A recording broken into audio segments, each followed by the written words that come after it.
Not that I'm aware of, no. It looks like they're going to just go standard, so I don't think they're going to try Moonfall, which is another very interesting technique. Oh, one of the runners started, and there goes the other, about 5 seconds behind. Yeah, the legend among men that is Feasel will get this synced up very, very quickly. And there he goes. So we got a question from the chat. Why would anyone use Moonwalk? Well, it does allow you to do a trick called Moonfall, which removes the terminal velocity cap on Samus while falling, particularly in this shaft right here. Saves you at least 2 to 3 seconds on this fall alone. Mm-hmm. That's right. And with that saving in seconds, it'll give you a bit of an edge over your other opponents who may not be able to execute it as well. So here we are walking through the dead planet Zebes with the ruins that Samus left after the original Metroid game. And our first item here to the left will be either the Morph Ball or one other major item. So let's see. It is the Morph Ball. So far, so good if they have Morph Ball already. It's better than some of the other seeds we can get today. Again, the Morph Ball will be in this first corridor somewhere for obvious reasons. Now, this door here, if memory serves me correctly, there's a door over here that was a missile door in vanilla that has been changed to a beam door to avoid soft locks. That is correct. They made sure that changed so that way, again, to avoid that soft lock, so runners can still keep going even though. And that you'll probably see... if you're a Super Metroid veteran, you'll notice that there are little changes here, there, and everywhere that have been changed to help prevent those soft locks in the event that the runners don't have the necessary items they need to get through those particular rooms. Just in case an important major item to actually completely progress has been stored in those particular rooms. So vanilla E-Tank, vanilla Morph Ball, but power bombs at the original missile pickup. Power bombs, very nice, very important, particularly when our runners do not have the standard bomb. That is very true, but they also have to keep in mind, without that standard bomb, every time they use one, that count goes down. Now, as he said, that magic number 15 is going to come real handy real soon. With only 5 power bombs, if one of our runners chooses to go through the gauntlet, it'll be a very, well, let's just say it'd be a very difficult, narrow through, because you wouldn't have enough to get through and back again. So and to get through the gauntlet... missiles. Ooh, that's a good pickup right there. Looks like both of our runners are going to be picking this up here, so no real route divergence at this time. At Venom, that'll be the interesting thing to see, is if they do branch out. I'm curious to see what items are kind of where right now. Because seeing that they have most of their standards kind of right now, that means some of the other items that they could possibly pick up could really make a humongous difference depending on where they try to go. Let's see, yes. We'll be getting an ammo pickup here from the original Mother Brain pedestal. It's more super missiles. No one can ever complain about having more super missiles. That is correct. More super missiles is always a good thing. There will be a point, depending on the item distribution, there may be a point where our runners decide to stop picking up energy tanks because they have enough, or stop picking up regular missiles, but that's okay. Oh goodness, I almost forgot I was tracking there for a split second. The tracker keeps wanting to take its time to load on me for a moment. For those of you who see the items in the bottom, that is my bad. I am also keeping track of items at this time. It looks like the only major item we've gotten this far would be Morph Ball, correct? That would be correct. Both runners have the Morph Ball, nothing else. I've got the tracker pulled up as well, so we will be tag teaming this. That's okay. We are pros at this. We got this. That's right. We got this. And why are we pros? Because here we are alone doing commentary on a Saturday night. As well as tracking. Who needs other people? We got this. That's right.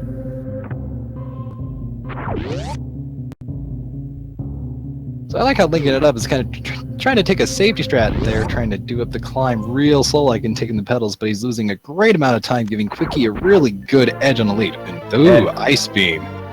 Very nice. Very important. Very nice to have this early on, particularly because they do not have Speed Booster and can't Shine Spark up. They can turn enemies into stepping stones.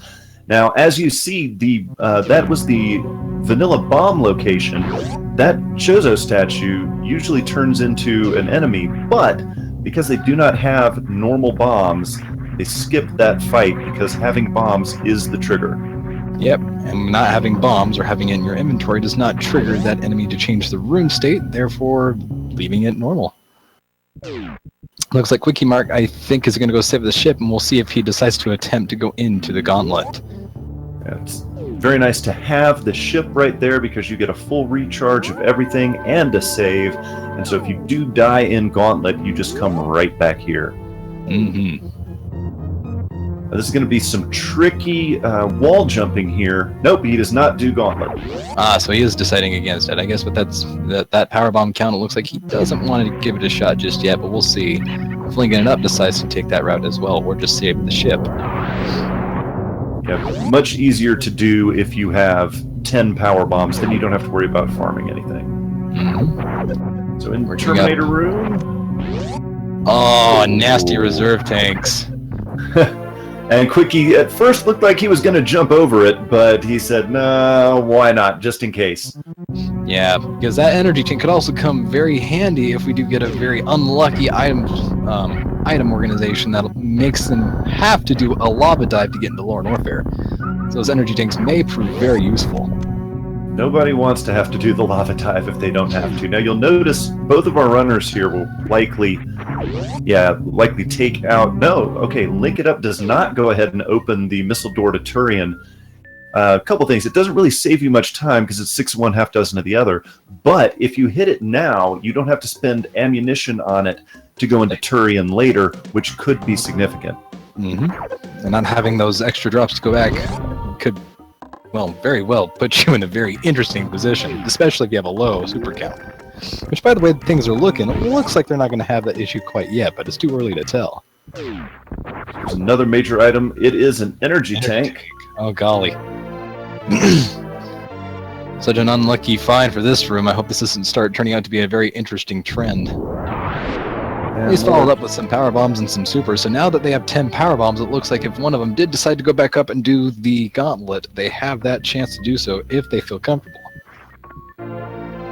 Still with 2 energy tanks, no Various suit. That's still a very dangerous proposition, but it could pay off. Indeed, if that pays off, that could give the runners the edge they need to keep going. Especially if it holds something like Various suit, or even Gravity suit, which could allow them to do a little bit of early Meridia exploration, too. Right. It's 15 super missiles, 10 power bombs. As you mentioned earlier, this is doing very nice for these guys for ammo, but where are our suits? High jump boots, space jump, speed booster, all of these really nice items that our runners would like to have right now. Indeed. Also, that strip by QuikEMart to also super open that red hatch before leaving. Very smart idea, so he doesn't have to waste any supers coming on the back. And wave beam. Wave beam. Alright, so it could be in our runner's best interest to maybe even look for charge at this point, because if you have already those 2 beams, you may very well have a really good day today. And more power bombs, that will be 15. That is one of those magic numbers we talked about earlier. Which, that magic number now allows them to do a very basic Crystal Flash if they have 10, 10, and 10. Well, 10, 15, 15, excuse me. They'll still be a pretty good amount of ammo shy to kill Ridley. That is only 16,000 total amount of damage if each shot hits. And Ridley has an 18,000 health counter, so facing Ridley would still be very out of the question if they didn't pick up many more ammo packs.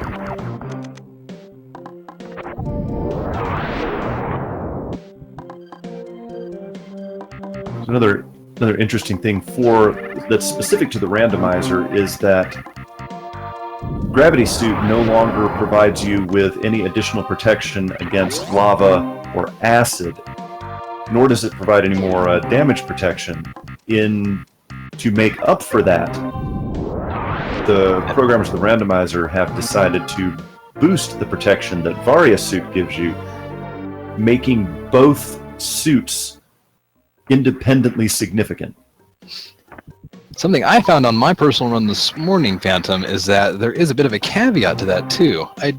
As I was making out one of my ways, I noticed that Various Suit, or excuse me, gravity suit, when in old lava and not acid, actually still retains some of its ability to gnaw off some of the damage. So in their basic yellow power suit right now, if they were to go into lava, it would take damage, or at least it would increase the rate of damage. However, if they have gravity suit, that damage counter is the same as having the power suit alone.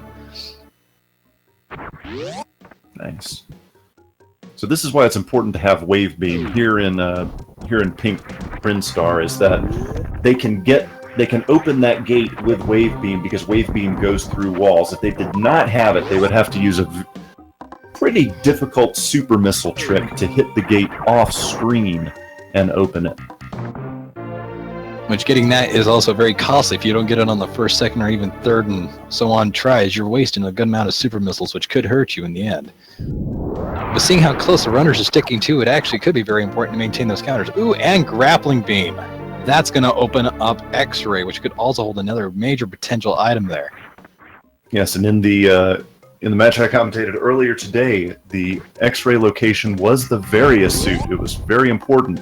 One of the runners actually went to X-Ray room, and it's covered in spikes, and the runner died in that room, did not opt to go back to it, decided to change his route, and that ultimately may have been what cost him the race, because there was less than a 3-minute difference between our two runners.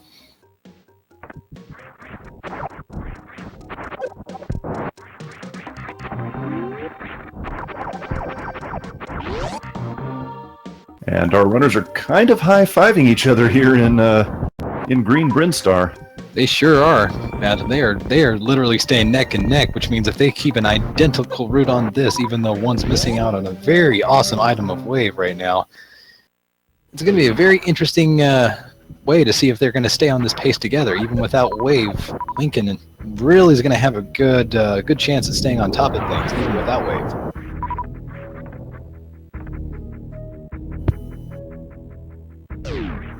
Looks like both R&D going to go for X-Ray, which is a very smart move, because if it does contain a suit or even charge beam, or maybe even plasma, it would be making it very worth it. Although with the current trend of E-Tanks, I'm not quite sure that's going to happen.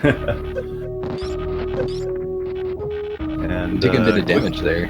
Yeah, QuikEMart showing that even though we have Grapple Beam, you got to be on your game. You can't just brain dead grapple everything. Nice jump up there. That was a good jump. Pillar. Oh, that's a payoff right there. And now our runners could go up to Wrecked Ship, which I don't know the stats, but Wrecked Ship seems to have really good items more often than not. Yeah, I don't know the stats offhand, but it usually can, although there has been several runs where it has literally been about empty. With the exception of having one major item in there. Speaking of, ETAP, speaking of Gravity Suit, I think that's like the 5th or 6th seed I've actually seen Gravity Suit in X-Ray today, Phantom. I thought that was very interesting. Yeah, that's exactly where Gravity was in the race I commentated earlier today. Mm-hmm. Purple Samus for the win. Gives it kind of a pink hue, but it's still, I think it's still purple though. I like purple. I'm calling it purple. Purple suit. That's right. Oh, no. I hate to see that kind of thing happen. Where was the last time Linkin ups? Oh, he didn't even save at the ship, so he's going to start way over, meaning he loses all his items in that game time. That is going to give QuikEMart a really significant lead. Oof.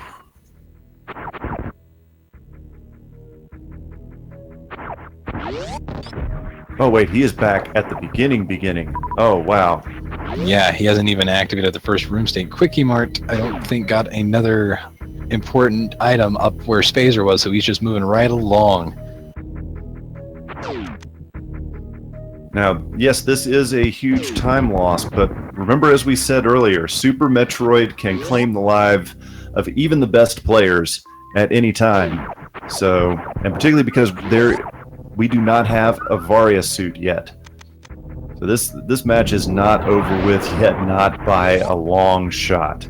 That's right. If QuikEMart takes a death, his last save was also at the ship, but he at least already completed the first basic items down in Blueprint Star and where Morphball is. So he will be a little bit more prepared to get back into things, but that'd still be a significant time loss at this time.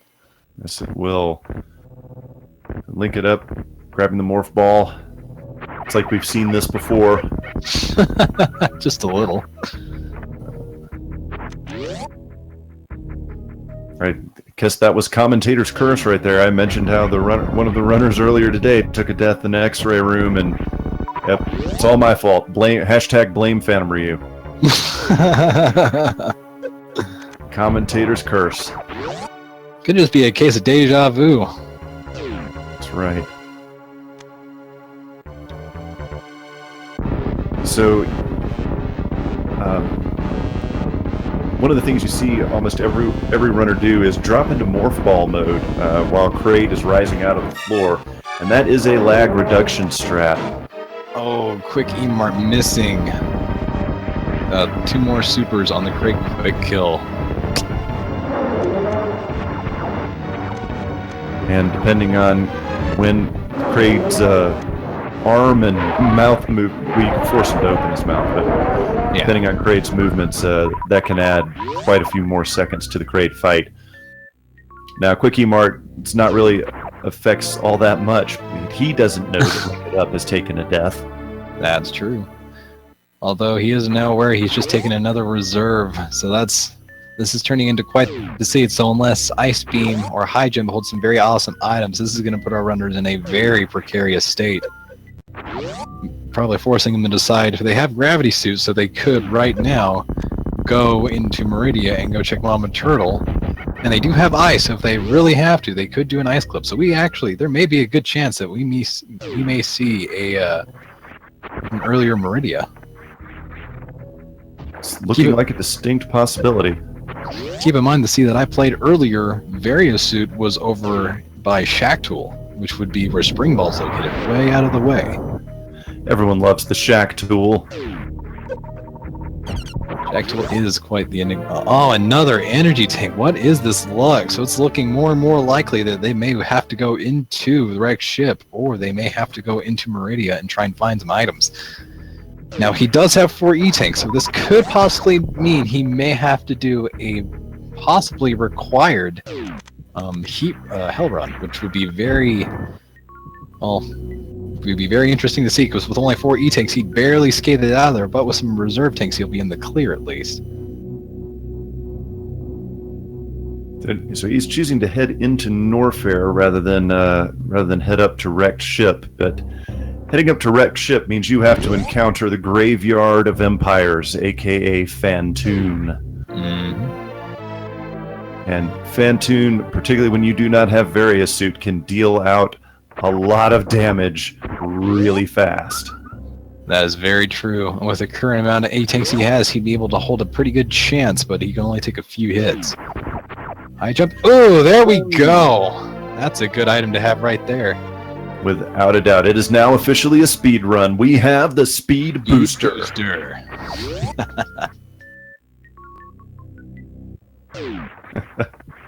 I will paint you a story any day you want, Fuzda.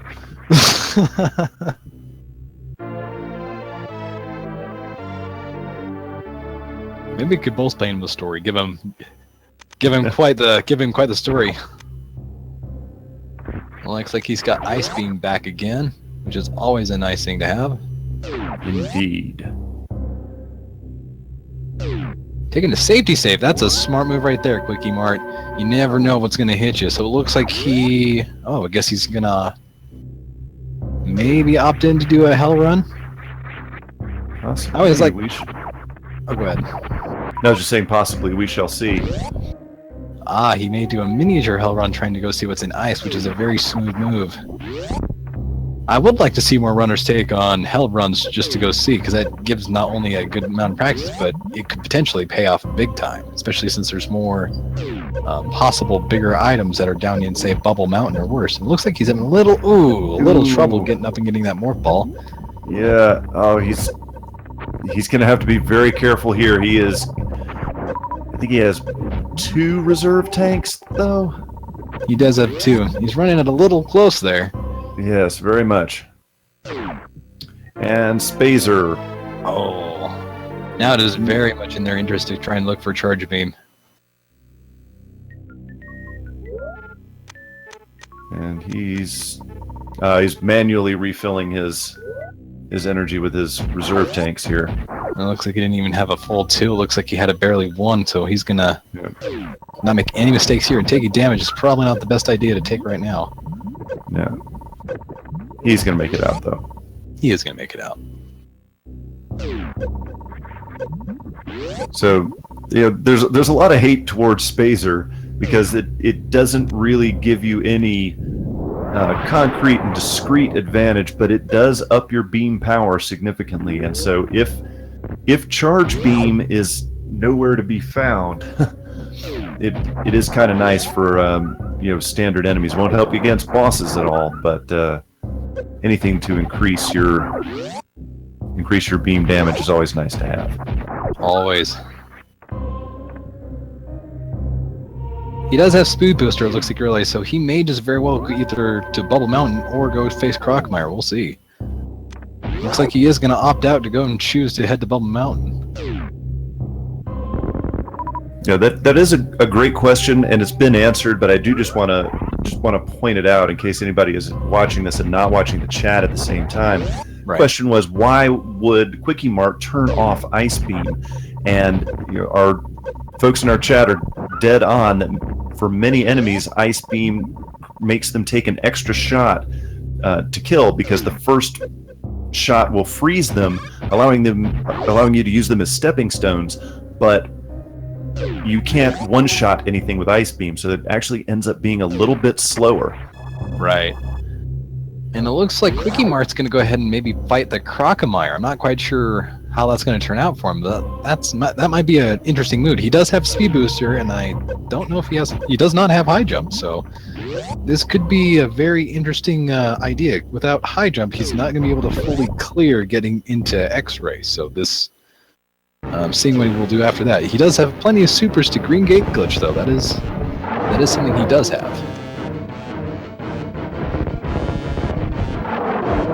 Using some regular missiles against Croc here. Just not wanting to run out all of your super missiles on Croc. Oh, snooped. All right, he's got to be careful. He's running real close on the numbers.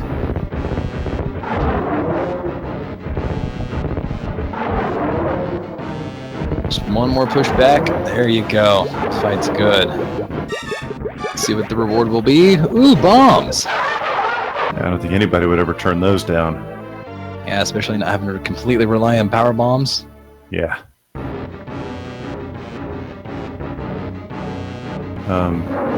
Quickie? Maybe just taking a second to plot out the route. Taking a celebratory breather.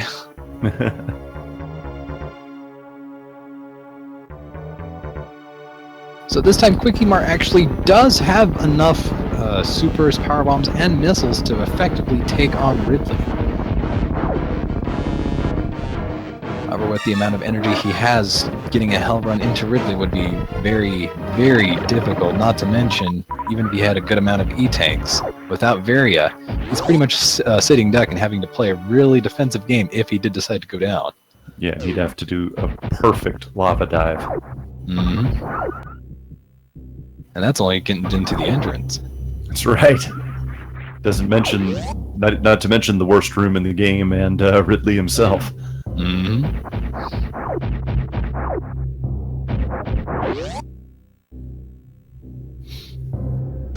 Lincoln taking that energy tank is probably a nice move right now, because with how things are going, I'm not seeing a whole good ton of energy tanks, although QuikEMart has passed a couple up, so we'll see if Linkinitup chooses to get a couple more energy tanks. Oh, and another energy tank can grapple. This is not looking good. I mean, look at all of the items that our runners don't have that they would want. Space jump, high jump boots, Varia suit. Charge beam and plasma especially, because even right now the damage output with Ice Wave and Spazer is good, but without Charge Beam it's basically useless. Right. So a very interesting seed. The ammo has been great so far. I mean, 20, 30, 20 on maxes for QuikEMart, but the rest of the items, not so much. Yeah, he's going to barely have just enough to be able to get himself maneuvered around. At this point, a good routing suggestion he might want to take would probably be going up direct ship. I think while he's here, though, he's probably going to check Bubble Mountain. That would be a very wise move, because he also has the speed booster and wave locations as well as the reserve tank to see if there is any hope to find either Various Suit or Charge Beam there. Which right now, having Various Suit would immediately give him almost an ability to go mode, because he has plenty of ammo to go take on Ridley, as I said before. And if he had Varia, he'd be able to just go straight to him. Take some damage from the heated room here, but he can always farm on those enemies that keep respawning, but it doesn't look like he's going to do it right here. Here is the Bubble Mountain.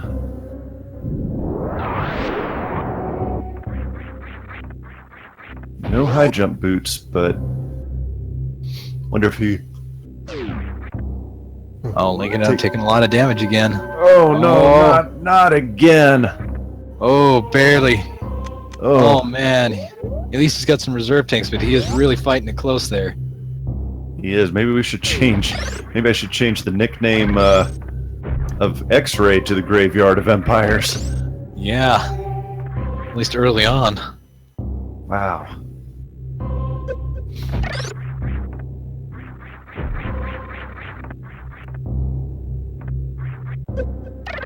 So did Linkinitup turn off Gravity Suit? Oh no, he did. No, there he goes. Thank goodness. Okay. Sometimes it takes a kick. It takes a couple of kicks in for the Gravity Suit pelt to kick. Looks like QuikEMart's having some trouble getting back up there again. I mean, without a high jump, that is quite a very challenging little bit to get up there without it. You have to either make a really precise wall jump, or you have to start raising your enemies into good tall platforms. Yeah, and either way is a lot harder than it sounds. Mm-hmm. Oh, just barely missing it. It's giving Linkinitup a little bit of time to start catching up a bit.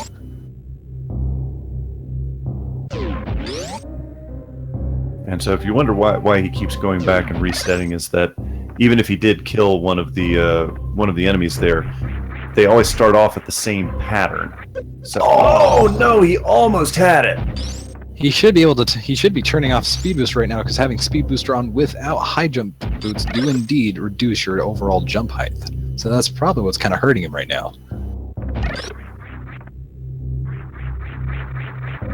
I would laugh to see, because there has been multiple seeds that I've seen runners play that Charge Beam has indeed been under where Charge Beam's original location is supposed to be. So, and that would be incredibly trolly. That would be, especially since it's typically an item where runners tend to go grab the last. When you see the runners getting these wall jumps, like QuikEMart just did, if you've not played Super Metroid, you cannot comprehend how difficult that timing really is. It's very precise, especially when you have Speed Booster still on. You really have to make sure you're timing them too, because your hops are going to be a lot shorter, meaning you're going to have to perform more wall jumps to equivalently get the same height that you need. Yeah. Like that wall jump right there that Linkinitup just used to get into Kraid's lair. A good height and a good shot on it too. Yeah, and you have a very short window to get in there. High jump boots. Alright, well now he's not going to have to worry about those jumping issues any longer. If he gets into the reserve tank, I think he might be able to check out what's there and maybe head on his way down to either, I think, Vant 2 might be his best bet at this point right now. Well, he does have Speed Booster, so he probably could go in and face Botwound and make his way to Dragon, but that's kind of a risky move right about now still, even without it. Ammo counts look pretty good though, so he can go either way at this point. It's like Lincoln is gonna take the ammo refill and energy refill up here. Not a bad choice. It does save you a little bit of time, because as you get more E-tanks, farming can sometimes take a lot longer than just simply going to one of those things and taking the split second to fill up. So Lincoln's got a second chance now to get the quick kill on Kraid that he was not able to get earlier. Right. Not to mention, he and QuikEMart aren't too far behind from each other, maybe a good chunk. But with all the time QuikEMart's been spending trying to do little oddball jumps and being able to look for items, he's given Linkinitup a pretty good amount of headway. Lincoln misses completely, and even the second time he only gets one super missile. This game, no matter who you are, can troll you a little bit. Indeed. Looks like he's at reserves, so let's see what's going to happen at reserves while Linkinitup is making his way, or making his fight with the big green.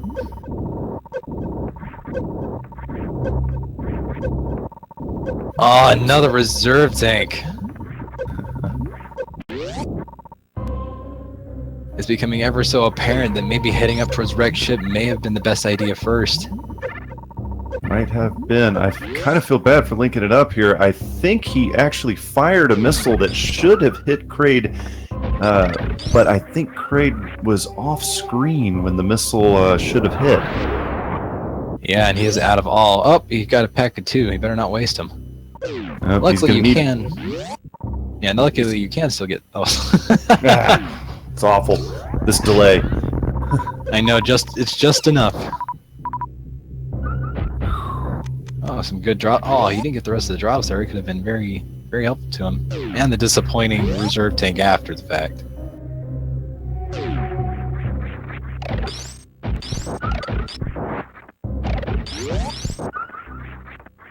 Well, the ball's in QuikEMart's now. In QuikEMart courts now. Goodness, that's a tongue twister right there. QuikEMart's court. Ugh. All right, Palmy. This is just the first match. Come on now. Gotta step it up a little bit. Yeah, you can't be running out on me already. Oh, don't worry. I'll be sticking around for a good while. Well, as I was saying, QuikEMart has the ball in his court now. It looks like he's opting to go check possibly Mama Turtle and maybe even going even farther. He does have Ice Beam, so if he does want to check Shack Tool, that may be in his best interest, seeing as that major items are really sparse right now.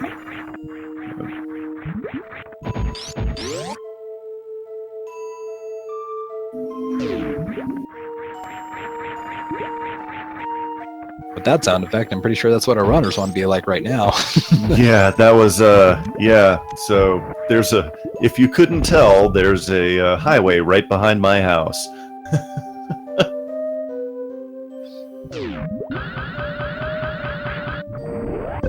Oh, that's going to pay off in the big one. Variasuit right there. All he needs now is either Charge Beam or a couple of more super packs, and it looks like he can go full go mode right now. Even without Space Jump or Screw Attack, he's got one heck of a good lead. Without a doubt. When a lot of people, particularly like myself, that come from the Link to the Past randomizer, in Link to the Past randomizer, there is a definite set of items, depending on the seed, that you need for Go mode. Not necessarily true of Super Metroid, because there are a lot of items that are really, really great to have, but aren't necessarily required for a player of a specific skill level to complete the game. That's right. In Super Metroid, however, there's so few of actual items, and player skill levels can vary greatly. You never kind of know what you need until you get it. Right. Looks like Linkinitup is going to take that Suitless up top without Speed Booster. He's really gonna have to watch it, and he's taking way too much damage right now. He really is. He is taking more hits than he really should through here. Thankfully, he does have a reserve tank, but I wonder how much he actually has in it right now. He's not gonna be able to make it through this whole room without having to refill it. No. Oh my God. Go, man, go. Oh, that wasn't the damage you needed. Oh, 2 deaths. I don't even know if he saved. Oh, thank goodness he safety saved. Oh, that's good. Whew. Oh, and with gravity. Oh, thank goodness. Looks like I think Quickie had forgotten to go ahead and check Wave Beam. Got a little ahead of himself there and went straight towards the reserves instead of checking out Wave Beam while he was in that corner of the yard. Yep. And he's, it's another thing about running any randomizer is obviously you have no idea where your opponent is. So when you make a mistake like Quickie has just done, you've got to be thinking that, oh my God, this is just costing me. This is going to cost me the race right now because I forgot to do this. Not knowing that your opponent has taken 2 deaths already. And that's very an interesting thing to think about is right now QuikEMart could be thinking, oh crap, I'm going to be behind, and you'll start making more risky moves. But at the same time, with 2 deaths, Linkinitup's going to be playing more carefully. Yeah. And I think that did play a part, because if you noticed, he was having some menu problems just opening that door. I think he's, as we used to say in the fight when I was part of the fighting game community, it's mentally guard broken right now. Mm-hmm. I like that saying. That's a good way to put it right there. Yeah. Oh no. It was not the lava damage he needed, so it looks like he's gonna make it through, but just barely scathing it away.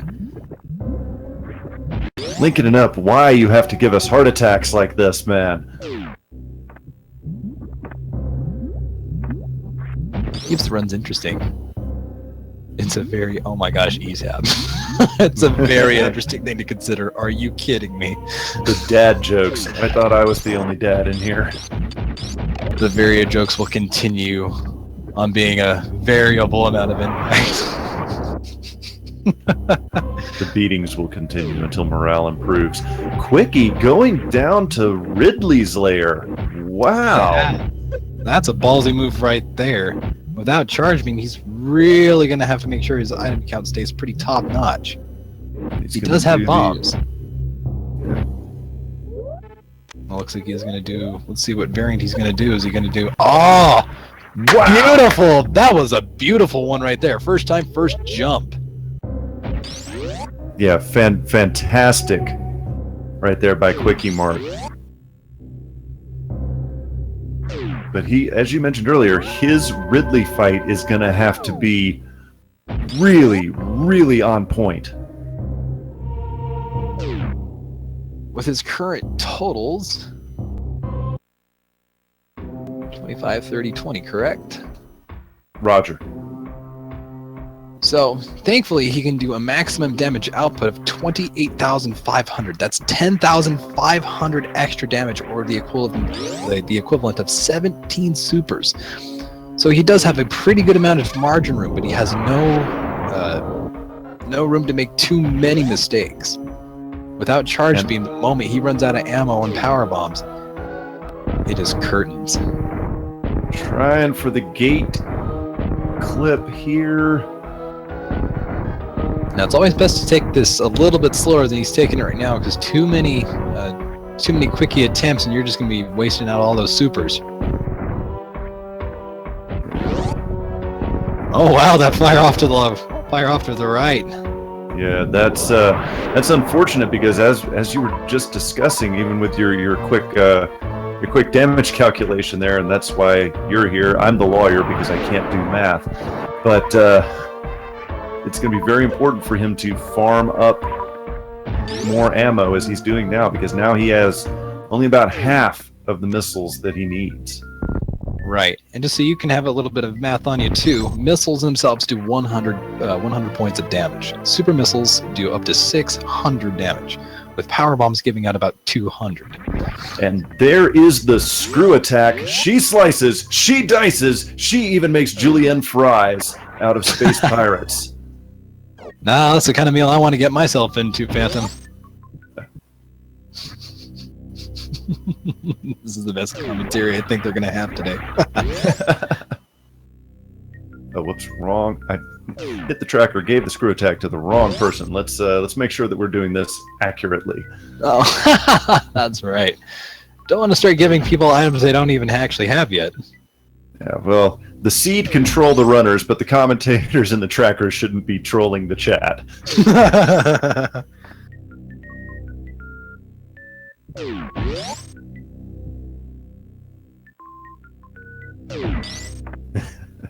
Man, QuikEMart having a little bit of trouble getting up, back up there. He does actually have bombs, but taking a bomb jump up there would take a little bit of time. Oh no! Little Turtle taking Linkinitup out. Where was the last save? Oh no, he has to go do that whole. Oh, man. that is a good amount of time lost. Link was catching it up for a little bit there. He was, but oh man, I don't even know what items to take away from him here. It'd only be Speed Booster, but he's about to recollect that again. Yeah. It's very interesting to kind of note with some of these randomizers here with this level of skill between the two players. QuikEMart's been making a lot of mistakes, but just the sheer simple deaths that Linkinitup has been making is giving that time back to QuikEMart, allowing him to retain that lead. If Linkinitup can prevent having any more deaths and keep the pace he's been trying to go at, I think he might be able to catch back up to QuikEMart.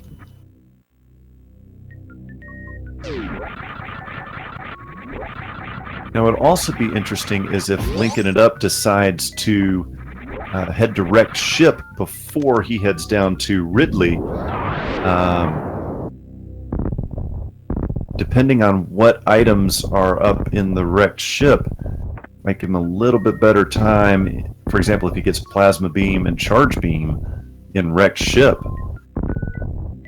that could make his Ridley fight and getting to Ridley much easier. QuikEMart trying to bomb jump here, and looks like he's doing a pretty good job, but any slight error will make him fall. Commentator's curse. All that time. This is where that gutsy decision is not necessarily paying off for him right now. That is very true. Even with the items he has right now, that does not make up for the skill level. Or actual other items that might be able to help him get out of there. Now, if he really wanted to, he could go in and fight Gold Terizo and try and see if there's any more ammo there, considering he doesn't have charge yet. It may be worth it if it's more supers. And then again, he'll have to come back and face up the giant ceiling boss right here. Yeah. But Linkinitup, you better save. Just save. No, he doesn't. Just... It's always frustrating as commentators, and probably as the audience, to see this happening, is because just a small save would have saved him so much grief, and he would have retained some of that ability to have an easy chance at catching the lead back. Ooh, wow! Move there. Two good moves there. One by Linkin, one by Quickie. There Absolutely. You go. There are those skills we knew these runners had. A little bit of pressure is all they probably needed. QuikEMart forgetting he does have Screw Attack. He needs to make sure he saves those power bombs. They're going to come very handy if he has this Ridley fight and decides to go for it. Lincoln turning his nose up at that other reserve tank. He already has one. With how many deaths he's taken, I think it may be in his best interest to maybe pick up a couple more. One would think, but he also, with his couple deaths that he's taken, has got to know that he's significantly behind right now. And at that point, those 7-second fanfares could make a difference. Mm-hmm. And they should drink Starbucks. Not sponsored, but...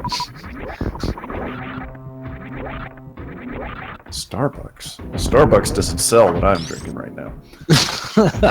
Good old hearty glass of water. Although a Coors sounds really good right about now, too, with how this is going. Actually, I'm drinking the Balvenie Doublewood 17-year Scotch. It is wonderful. Oh, Scotch sounds great right now. I just ran out of whiskey not long ago. Whiskey sounds fantastic right now. Jack Daniels number 7. Wow, so we are seeing now where no. Yeah, sorry to mean to interrupt, but I think that decision claiming you're out there is taking some really big risks right now, which you should not be making too many of them. Almost running out of health trying to get these little bugs. He may be better off trying to either go to a refill and just get into that other room. He does have speed booster, so he can make the short way back. Oh man, they're putting down item drops. That's... Oh no. Is he just going to take the death? Looks like he's just going to take the death. Now that's trolly right there. Yeah, and just to correct cross product in the chat, 17 years. Scotch. Yeah. Alright, so maybe he did save in Bubble Mountain. I should have listened to the chat, because somebody in the chat did point out that he did in fact save there. So maybe you and I both were suffering from a simultaneous hallucination there. I think we were. I think I saw him enter, but I don't think I saw him. I think we were just so panicked that QuikEMart was making all these big mistakes. Both of our runners have made some significant mistakes here. Particularly, I think QuikEMart would like his decision to go into Ridley's lair back if he could. He's pretty much committed at this point, but thankfully he does have Screw Attack, making getting through here a little bit easier. Yeah, I don't know that anyone would go in here without Screw Attack and without Space Jump. As well as Charge Beam. Yeah. And right now he has just enough exact amount of supers, so unless he starts really saving up on both missiles and supers, he's going to have a really tight fight with Ridley. Worst room in the game right here. Sure hope he starts farming some health soon. That health count's looking bad. Linkinitup also going towards going for grapple beam awareness, but oh no! No. He is out of ammo.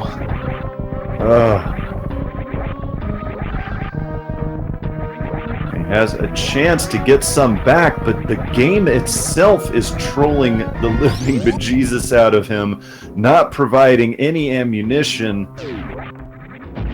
Now he's going to have to wait for some more and hope Crockermeyer... do we have a freeze on Linkinitup stream? I see a... he reloaded to go to the save. Looks like that's probably a wise decision on his part instead of letting that play out. Yeah.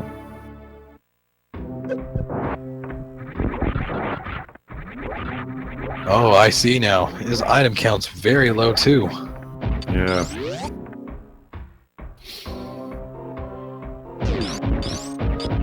This is the outcome of this match is going to be very interesting, considering that both of our runners have made some significant mistakes here. Still doing better than I ever would at this game. Let me let everyone know that I have no illusions that I would be performing better. But it's going to be whoever can pull it together and get some consistent good things happening on their side is going to end up winning this one. Or some logic, because Linkinitup also forgetting that he has speed booster. Oh no.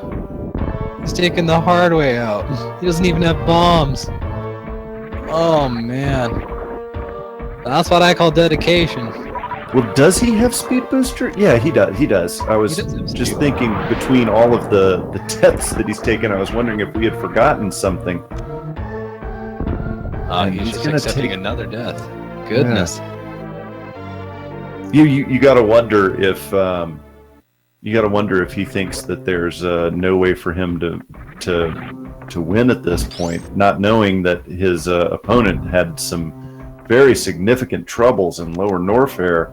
I wonder if he's even taken this seriously at this point. That's a good question, because he doesn't even know that QuikEMart doesn't have charge, and he's going into Ridley. And he's using super missiles on the armored space pirates too. Well, he has to. Without, like you said, without charge beam. He does have Speed Booster, which you can use Speed Booster Echoes to try and kill them off. But I don't know if this runner's particularly aware of that or even has that kind of skill set. Taking it real easy and slow, killing the bugs and getting some ammo. He does have 40 supers, so if he does try and refill all the way, he will have a semi-comfortable fight fighting. But he has to make sure not to miss too many. He can probably afford about anywhere between 17 and 20 supers. So if he plays it carefully, he'll have a fairly good fight with Ridley.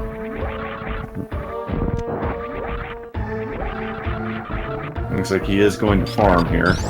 Looks like Linkinitup finally made it back too. Yep. As we've seen, I mean, this race is far from over. It's gonna be quite the race because we're already almost an hour into it. Runners still have 3 bosses to go. All right, I generally don't like to do this, but there appears to be some consternation going on in the chat. Please do not make me pull out the band hammer.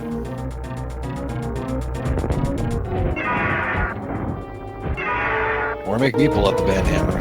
Yeah. Oh, it would be double Mjolnirs, huh? Double Mjolnirs.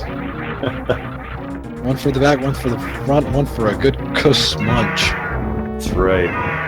This Ridley fight taking a very interesting turn too. He's already in red, and he looks like he's going to handle it pretty good. Nice. A lot of successful shots here. He can afford to take a lot of damage.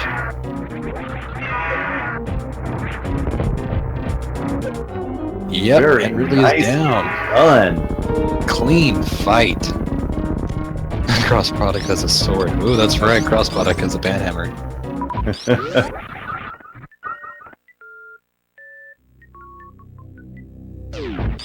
And X-ray scope in the energy tank behind it.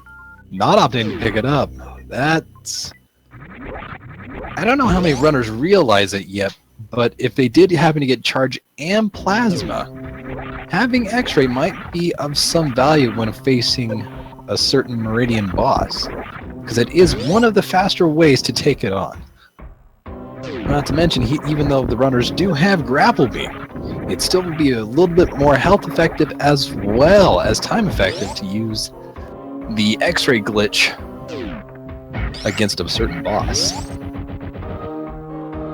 So for those watching, and for your commentary partner here, what X-ray glitch are you referring to? That would be the X-ray glitch, to where you can fire a plasma shot or getting plasma early right into Dragon, and then activating X-ray as it's passing through Dragon. It will continue to damage and hit Dragon, so as long as you keep releasing and pressing X-ray while the beam is still inside, allowing you to effectively kill him faster. So Samus learned a tip from Mega Man 1's Rock Monster, huh? That's very true. She was like, I could use this and put that to good use. I'll put that to good use. It's just like all your followers in Diablo.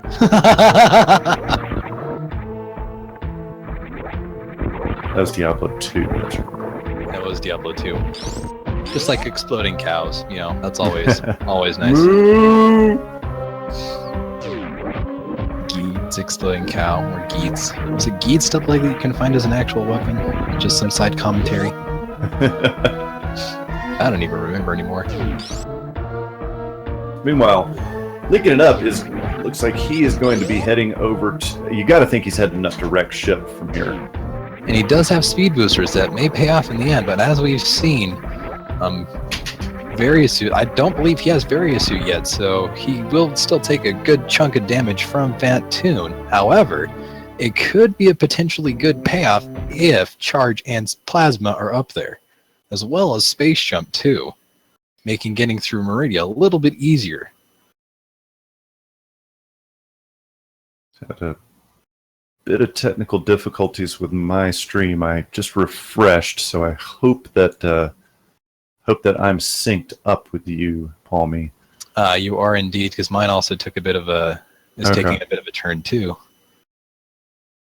Oh, we are zoomed in. Whoa! Okay, the god among men, Feasel, has this under control, ladies and gentlemen. No, do not blame Feasel. Feasel is our savior.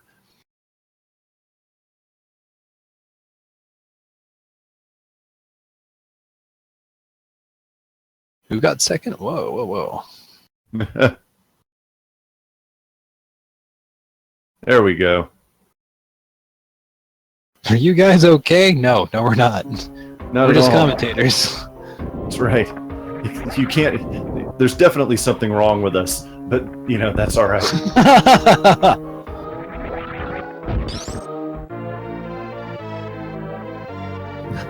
That's right. They've gone to plaid.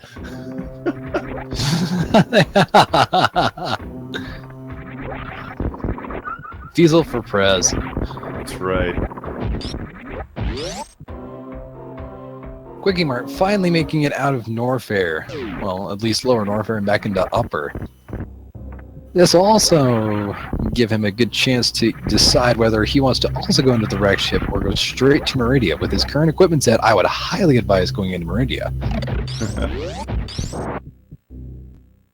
Keeping the linearity of routing aside, I think, at least in my humble opinion, going linear and going straight to Meridia and going straight for Bosmos, because right now I think now is a pretty good time for him to go mode. All right, he's heading into Fantoon. As I said, the graveyard of empires. If you watched the last SGDQ, Fantoon killed off all but one of the runners.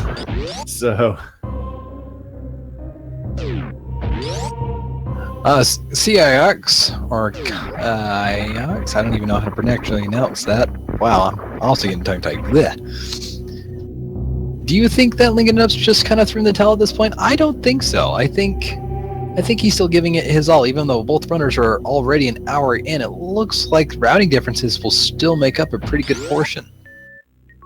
He's taken a lot of damage in this first couple phases, but he's also putting a little bit of a hurting on Fantoon as well. Already got it down to a pretty another color. Yeah. Doppelring was probably his best bet right now, but maintaining that... Oh, there he goes. Oh, with only 2, though.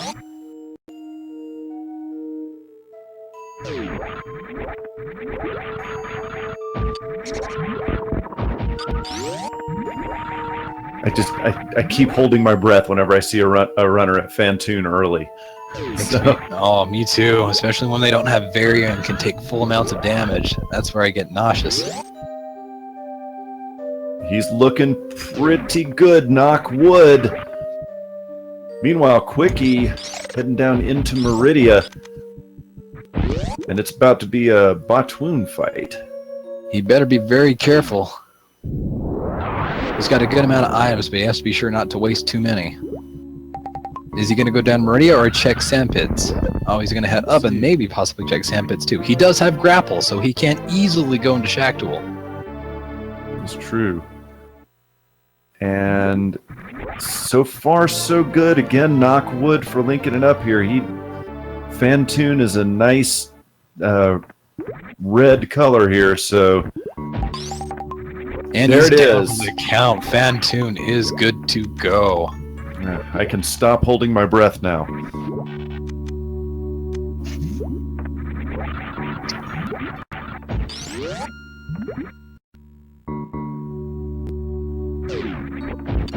So this at least does pay off for Linkinitup. Going ahead and taking out Fantoon. Three major items here in the wrecked ship. Unfortunately, we know that not one of them is going to be probably the item that he most wants right now, the Varia suit. However, we don't know is that Charge or Plasma could also be here too, so he may have a really good payoff coming here. Not to mention, now that both runners both have 2 bosses down, they're still at a pretty good neck and pace. Yep. Right, and there goes Batwoon for QuikEMart. Not a bad fight for him.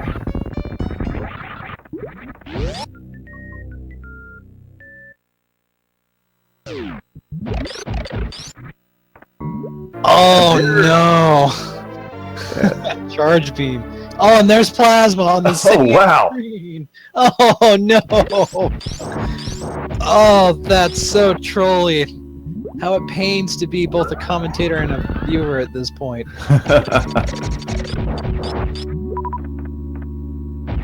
Which, by my calculations, means that either Space Jump, Spring Ball are going to be somewhere here too, and if not, coming to wreck ship is not going to pay him off as handsomely as he was hoping. Oh boy, he's entering another very dangerous area without Varia. I really hope he's safe, because if he takes too much damage on those spikes, he's a goner. Oh. Oh. Two. Oh. Oh. Oh, man. It hurts just to watch. I know. Now let's pray that maybe he gets a not a reserve, but maybe an energy tank. Oh, he's going on the Forgotten Highway? What is he doing? I think he just realized he went the wrong way. I do that all the time. God bless it, wrong way. Especially you're like, ooh, door, and they're like, wait, this door. Yeah. QuikEMart making his way to the eye door, ready to face down. That he does have charge, he still can do what he needs, but his damage output isn't going to be quite as high as he'd like it. He does have grapple, so he may just go ahead and use the tried and true fried shrimp strategy. That too, that's right. Is he gonna try? Okay, I thought for a second there he might have been trying to blue. He might. Oh, good for Shine Spark right there. Linkinitup also getting another energy tank.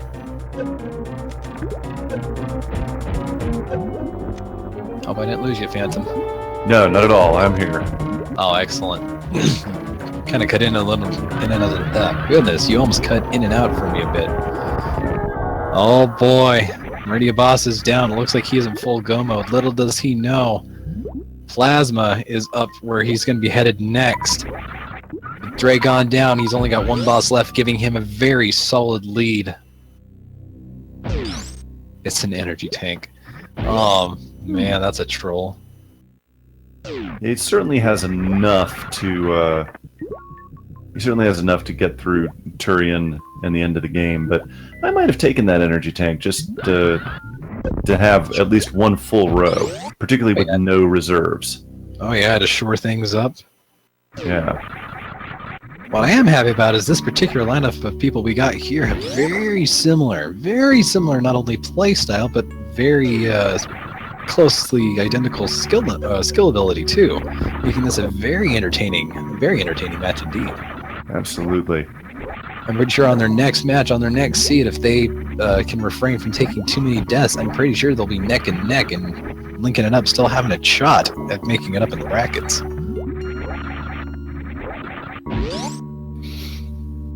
That's true, Velthazar. I'd also want 10 more supers if I was Quickie.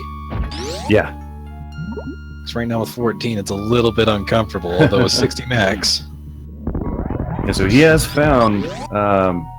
No, wait. They increased the max on the randomizer to 70 super missiles. I thought he had found all of the super missiles, but he hasn't yet. There's Spring Ball. Out of the blue. Oh, goodness. I wonder if he's going to make it worth it or not. I doubt it, though. But we'll have to see. Runners tend to surprise you.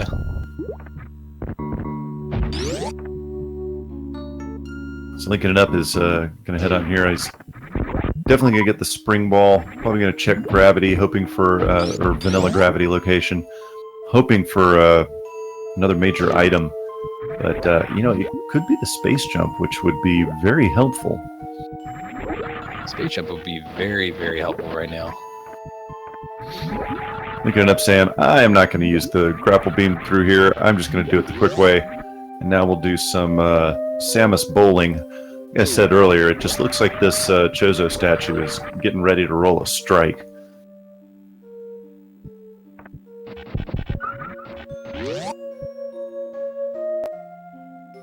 I think he's taking too many steps forward, boss. I don't think he's gonna. Oh, not that strike. I think he's still holding on to it.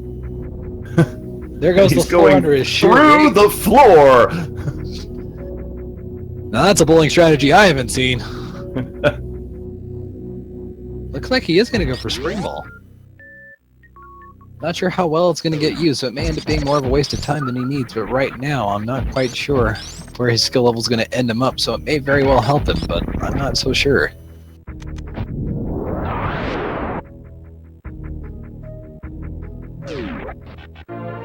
QuikEMart hot on his tail to come back there to give him a high five. Yep. QuikEMart at this point with a pretty significant lead over Linkinitup, which getting, as you just mentioned before, getting the spring ball is probably not going to help. Although the spring ball is awesome. Best item in the game, I've heard. That's what I've heard. Nice shine spark across there by QuikEMart as well. Very nice. Excuse me, goodness. There's the space jump at gravity suit location, so Linkinitup will definitely will have the space jump. I wonder if QuikEMart will even bother, or if he's going to just go ahead and knock off Phantoon and head straight to Turian after that. And he does have charge and ice, so he can easily take on those Metroids too. He has nothing else he really needs to grab. Plasma might be helpful, but at this point with what he's got, I just go take it and run for it. Absolutely. Whoa, kill the Phantoon and run. Whoa. I like the beat.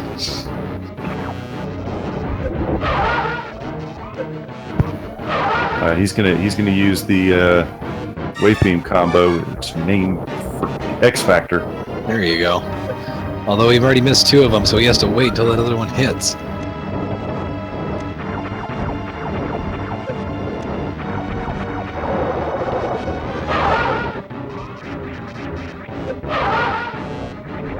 So Linkinitup taking a tour up to the gauntlet, but as you and I have already previously seen, Chad and other commentators, that it's not going to have a good payoff. Nope. You can't blame him for trying it, though. I mean, based on the knowledge that he has. Of course, I do not believe Various Suit can be in Gauntlet. Have I been informed incorrectly? I am not sure of myself. As far as I know, it can, but I do not know unless there's been a informational patch that I've not been aware of.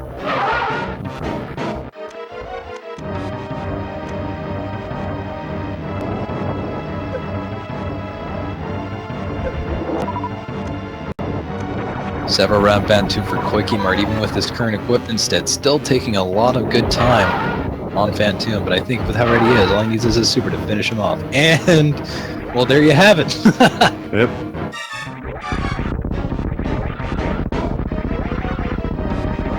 Nicely done, Quickie. I can't imagine he's going to be doing anything else but going straight to Turian from here. Now let's see if he does decide to take the smart, quick move and take a look at that first where that first E-Tank could possibly be. If he does, he'll have Plasma Beam and be able to go full-on go mode and dash straight over to Turian. Forgetting that he has bombs. Yeah. Like, why would you waste a power bomb there, man? You got the normal bombs. But that is easy to forget. It is easy to forget, although at this point, he shouldn't be too concerned about his power bomb uses, considering he pretty much has everything he needs. He's got Plasma Beam. It looks like he is just ready to rip and run. I don't know if he's going to go ahead and bother to check getting where Vanilla Gravity Suit is, learning that it will be Space Jump, but at this point in time, kind of irrelevant for him. Yeah, I think we're pretty much past the point where Space Jump is most useful, so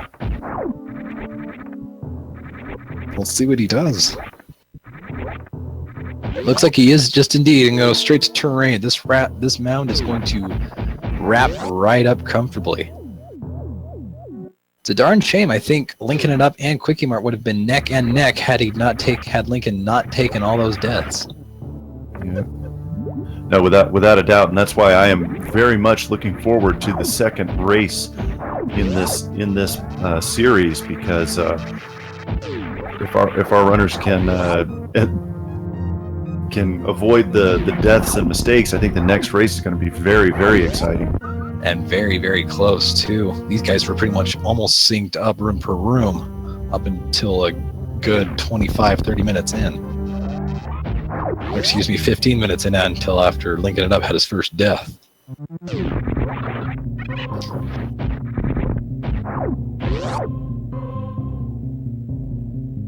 Always a kind of a caveat, too, when making those early on routing decisions, because you have to keep in mind that both Lower Norfair and Meridia are the two largest areas in the game, and having to traverse them to try and find items takes a significant amount of time. Which is why going through Kraid and Fantoon early on is always a good idea, because they're really small areas. So luckily Quickie has Charge Beam, because otherwise he would have to really, really do some farming to have enough ammunition to make it through Turian. But as it stands right now, he's probably going to end up significantly on the plus side after killing all the Metroids. Right, even though he does have a pretty minor super count even still, so unless he knows how to do a really clean Zebetite glitch, as well as Mother Brain 1 fight might take a little bit longer than expected, but still. Let's hope he knows that Zebetite glitch pretty evenly, or else he's going to be really shy on super missiles, and possibly even missiles, making that Mother Brain 1 and 2 fight a little bit interesting. And there's the Varia for Linkinitup. He's got to be glad that he's finally found it. Yeah, having Varia now is always a wonderful thing. But at this point, though, you're an hour 11 in. You still have 2 bosses left to kill. You've got to know that you're pretty far behind. Oh, yeah.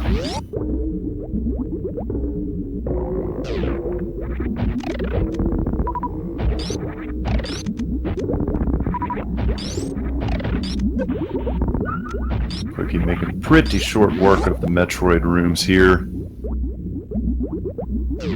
I don't exactly remember, but where was charging? Was it literally just after... It was just after Bot Wound? Or was it beforehand? I don't think I properly remember. In fact, I think it might actually have been in lower. Wow, I'm lost. The chat, I'm sure, will inform us. Chat always pulls through. Bot Wound tank, that's right, yep. That's right. So I wonder if Quickie will attempt to do the baby skip here. Also, Linkinitup going in with a really risky amount of supers. He better make sure he is really on point for each shot. Oh, 1 miss. 2 miss. 2, 3 miss. 4 miss. Oh, man. This could be the end for him, folks. Oh, no. Oh, crap. Does he have enough regular missiles? It's going to be close. He may be able to do it. Oh, no. Oh, don't keep firing like that. Oh, jeez. He got it with 1 missile left. Oh, Wow. man.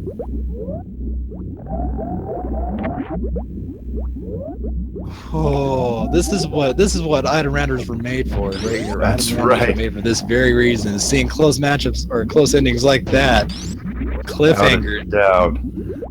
I'm sure that charged beam must feel real good right now. Yeah. As my father would say, I'd rather be lucky than good any day. Oh yeah. Whew. We can shake that off, which means his Fantoon fight might also be a little bit tight, but he does have grapple beam, so I think he's just going to take the grapple strat and run for it. Now that he does have charge and plasma, if only he had X-ray scope, he would be able to do that X-ray glitch, but I guess that's not happening. Also on the secondary note, he now has plasma, charge, wave, and ice, making that beam combo, making it really effective for about 20 shots on Ridley. So Quickie is having some problems doing the Zeb skip here. There it goes. Oh, there he goes. But look at that super missile count. He's going to be okay because he has charge beam. But...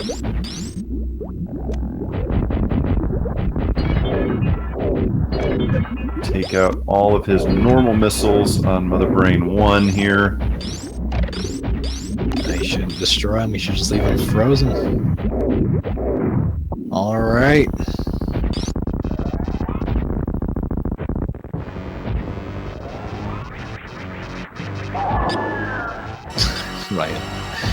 Ryan Stinger's Bears. Oh my golly, take me on right, or take on me right now. That's a...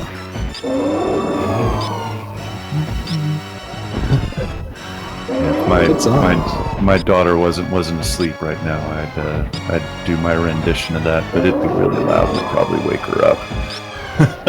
Aww. I'm sure she still thinks you're cool. Yeah, you're doing a good job. Thank you. Go back to sleep. Parenting strats. That's right. Rainbow beam. Ooh, good amount of health. Getting it right down, but it looks like no stand up for him. So he's gonna have to take the full cutscene and wait. Yep.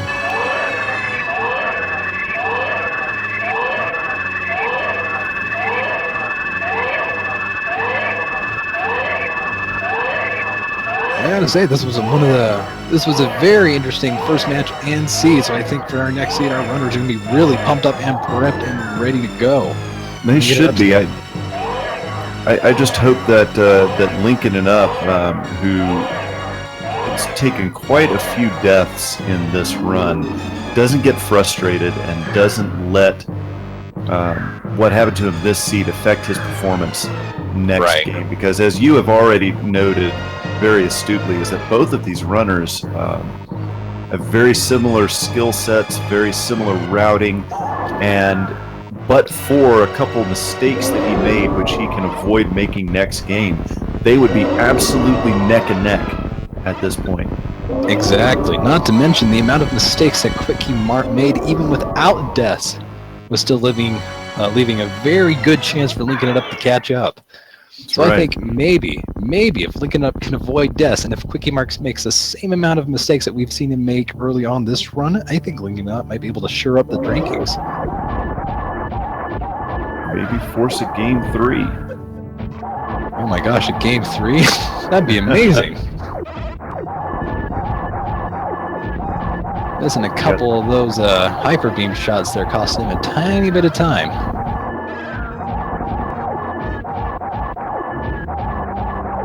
Love playing the Mother Brain bobblehead game. It's always fun. Tink, tink, tink, tink. It sounds like an arcade game. Tink, tink, tink, tink. That's right. Tilt, tilt, tilt, tilt. You are a winner. A winner is you? What? All your base art belong to us. Deep cut right there. One of the original internet memes. Back when the internet wasn't even much of an internet then. Baby internet. Curiosity leaving us open. Is QuikE going to save, quote-unquote, the animals, or is he going to, quote-unquote, leave the animals? I can't imagine he would even attempt to at this point, simply because it's an hour 18.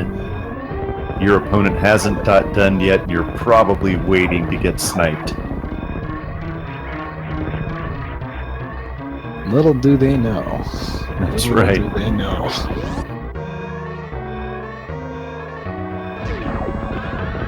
Nice shine spark. Indeed.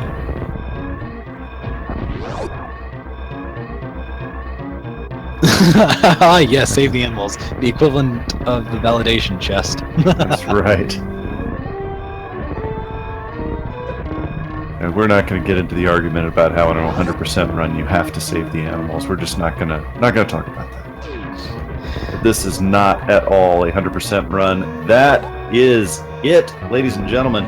QuikEMart takes game 1, and he finishes with an official speedrun live time of 1 hour, 19 minutes, 16 seconds. GG to QuikEMart. It looks like Linkinitup is moving stuff around, so I think maybe he's seen the dot done and might be calling it quits. He has officially forfeited Not gonna the talk race. So that will be the end of game 1. But ladies and gentlemen, stay tuned because we are going until this match is complete tonight. So we will have a game 2 and if necessary a game 3 all right in a row. And the likelihood of a game 3 is certainly on the horizon and not out of the question, as both runners' skill sets are putting them in the rankings to face each other off one more time. That's right.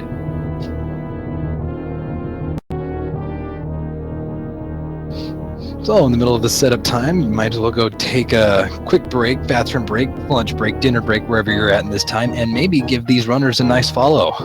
Absolutely. Follow both of these runners here on Twitch. Follow Speed Gaming. Follow Speed Gaming too for more classic and modern speed gaming action. Because if Super Metroid's not your thing, there's a ton of other games on Speedruns Live. So we will be back in just a moment with round 2 of QuikEMart versus Linkinitup, and it should be quite the match. Indeed. See you very shortly.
just a reminder once again, go ahead and give these good runners a good follow on their own individual channels. They are doing a real fantastic job on keeping us all entertained tonight.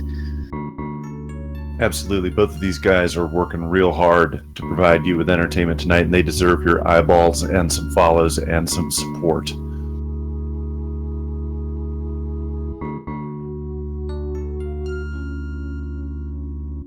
So we're currently waiting on the runners to get ready. Obviously, they can take as long as they want in races. They need to, they're the ones putting in the work right now. So I think we are waiting on the new seed in the chat or in the race. So the man, the myth, the legend, Feasel will probably generate the new seed here. And or a total, because you never know what total's always up to. I guess they're pointing the finger at Balthazar. Uh-oh.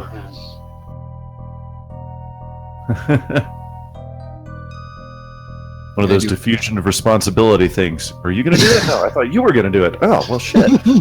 Oh, I am so sorry. I apologize. I know this is supposed to be a family-friendly stream. That is the first time I have done that in at least 20 races that I've commentated. I do apologize. And it's just as Balthazar gives you a commentary link.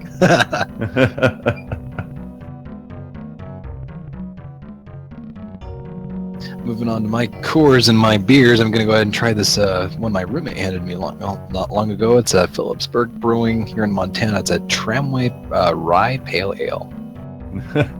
I have apparently been grounded by White Mage Becky. You're grounded for swearing. Nose in the corner. Oh, no, PG-13. So shit. Oh.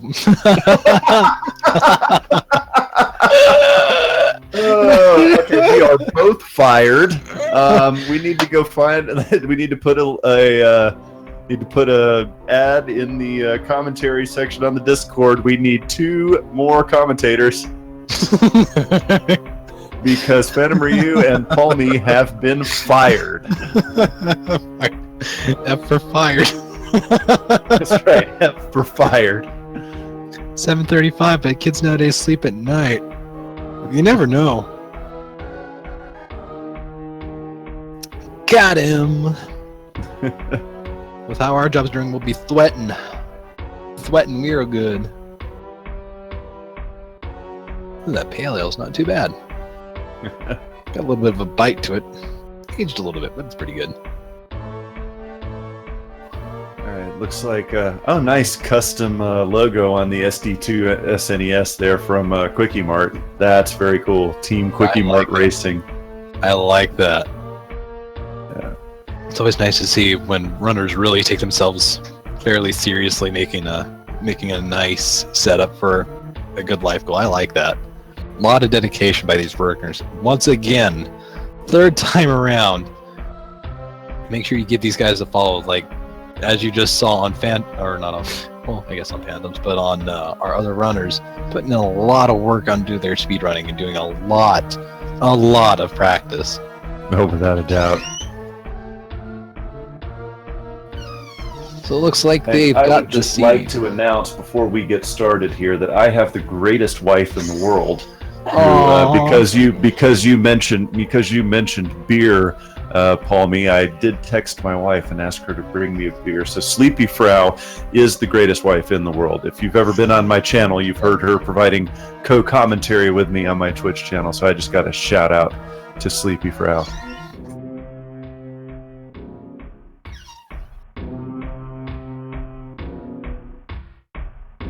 All right, it looks like we are ready to go here, very close.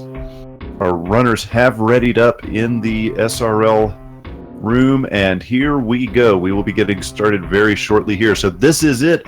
This is Game 2 between Linkinitup and QuikEMart in the preliminary round of the 2017 Super Metroid Item Randomizer Tournament. Let's go. As it's underway, as we slowly wait for the synchronization to catch up, as we watch the players hit their start. Wow, I'm really losing it. Goodness. So excited I can't even contain it. That's right. Must be the beer.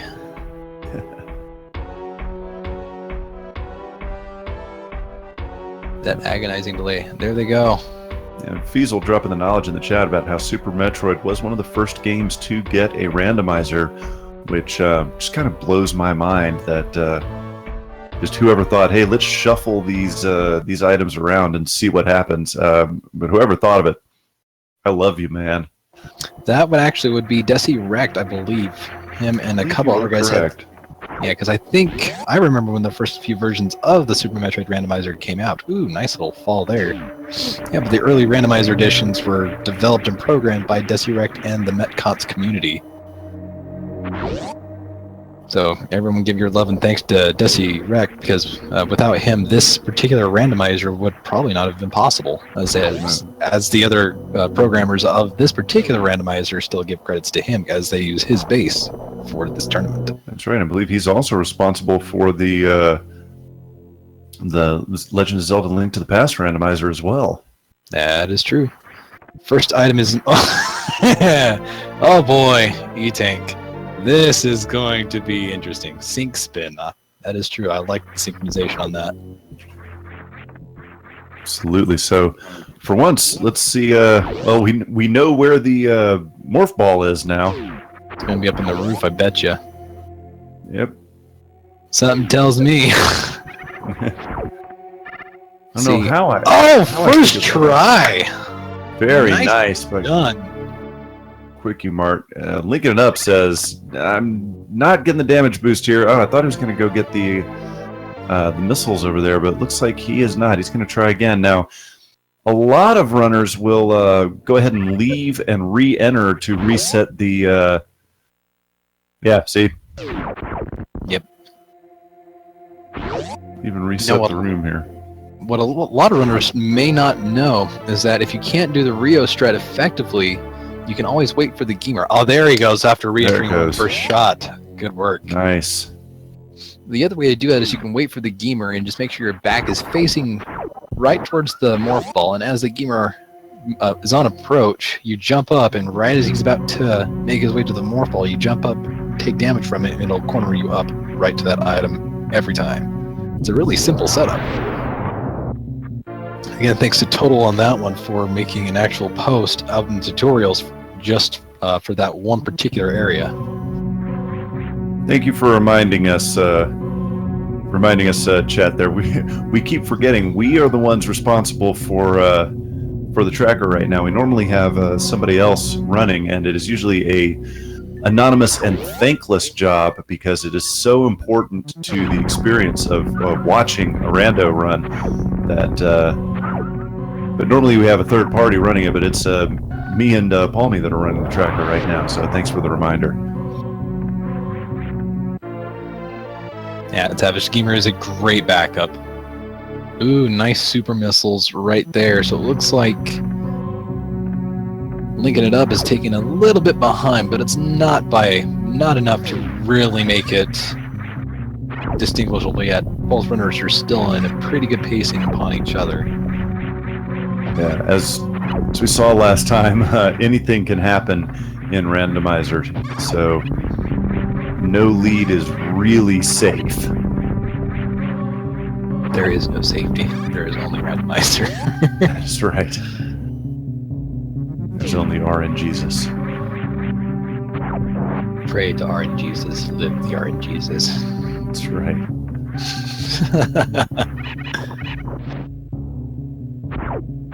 So some good ammo here in the beginning. Couple super missiles, 5 power bombs. We will not be seeing a bomb Teresa statue here. Spazer beam. That is an interesting item to have this early on.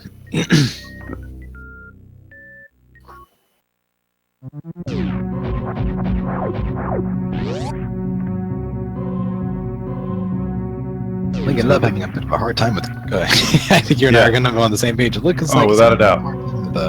That climb there. Very reminiscent of how he managed the climb last game, taking it slow, not trying to make sure that he doesn't fall down as he just did right there. But wow, nice! It is really hard to get a wall jump on one of these tiny platforms. So nice CWJ right there. Yeah. Two. Ball. Oh my! This is turning into quite, quite the, quite the little bit there. So you have Spring Ball, Morph Ball, and Spazer. No bombs, but they do have power bombs, and they can now do Morph Ball jumping, and can do a couple of other fun little strats with Morph Ball. Having it this early actually does tend to be a lot more useful than you think.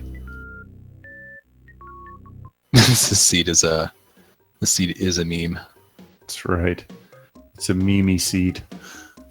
The two items that runners typically don't like to get are the first two items they end up getting. Right. I had heard though that Spring Ball was the best item in the game. It is the best item, just no one gets it. And Ice Beam! Wow! What are the odds? Normally I'd have that number, but I don't.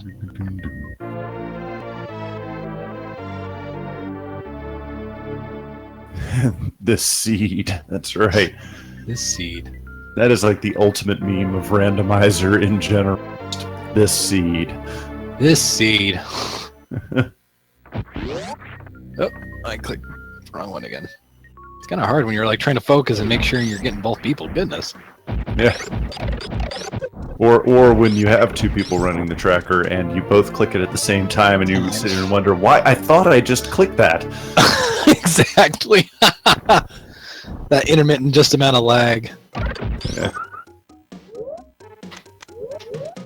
So where are you taking? Let's invite Chad in on this a little bit. Where do you think Charge is going to end up being this time around? It's kind of been all over the last couple of matches, although it's more consistently been under original Charge spot. So in the comment or in the chat section below, where do you think that Shack Tool? Of course, everyone wants it to be at Shack Tool.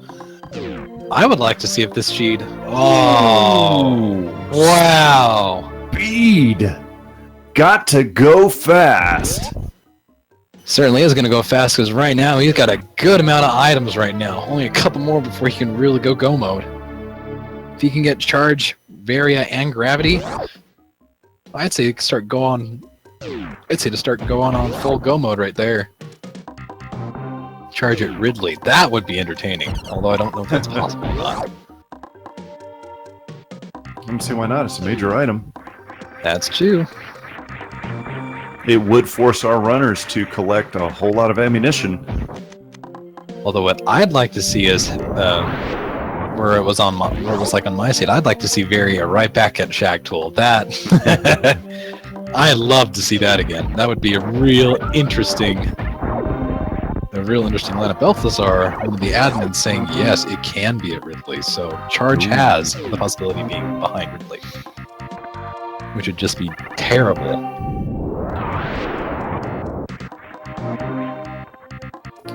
Charge Beam being, it's not required to beat the game, but oh my god, does it make it easier to beat the game. But it's because it's not required, it can literally be nearly anywhere.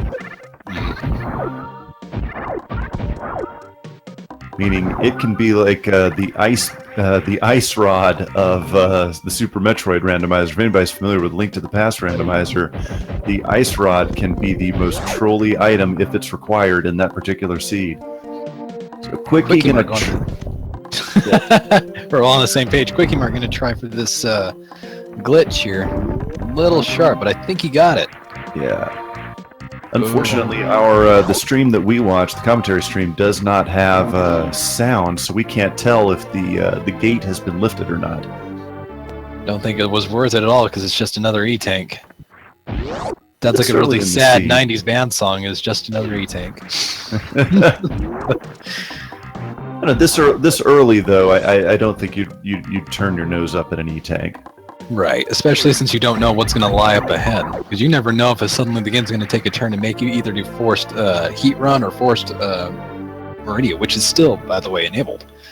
Right. They very well can have the chance to go and do a suitless Meridia, which would be a very painful day. Oh yes.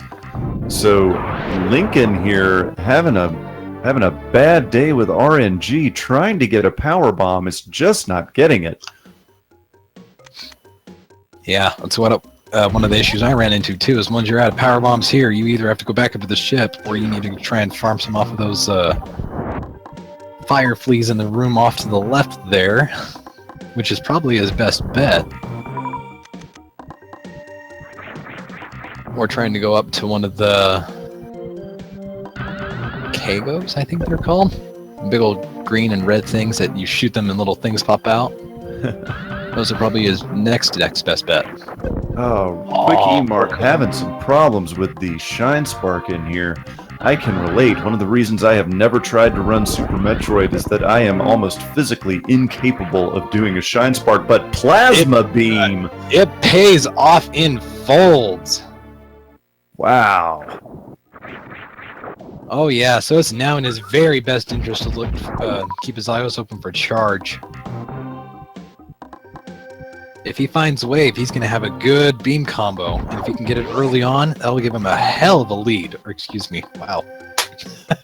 It'll give him one heck of a good lead. Ah, no, that's PG. I think we're good.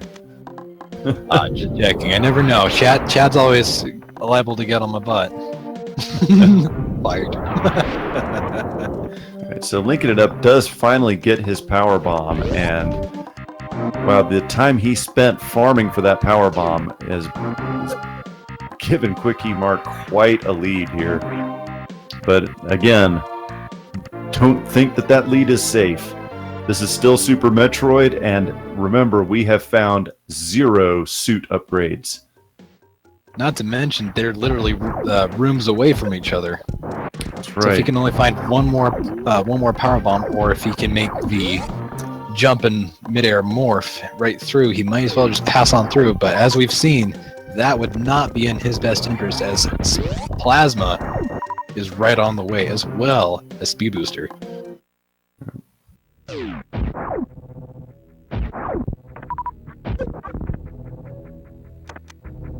He does get the other power bomb. It was much quicker than the last time he had the power bomb. I'm sure he's grateful for that.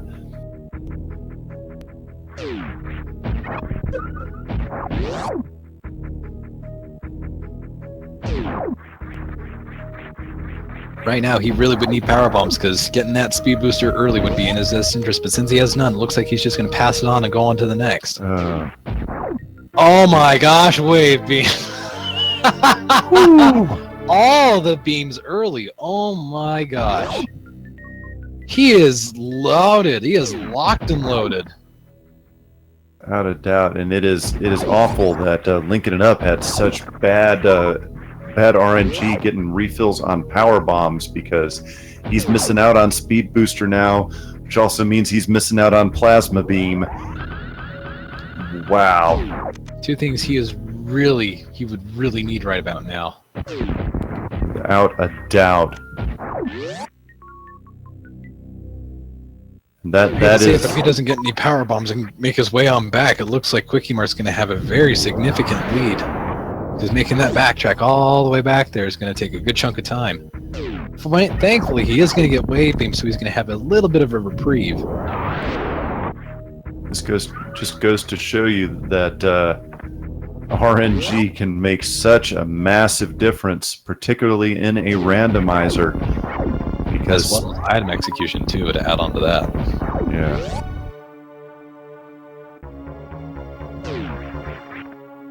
Didn't mean to cut you off there. Sorry, buddy. No, don't worry, man. Sometimes you just get so excited and you're like, oh, or just like right now you're just like, oh my god, the only real difference between these runners has nothing to do with the way they've played. It has, but everything to do with random number generation. And you know, again, that's it's called a randomizer for a reason.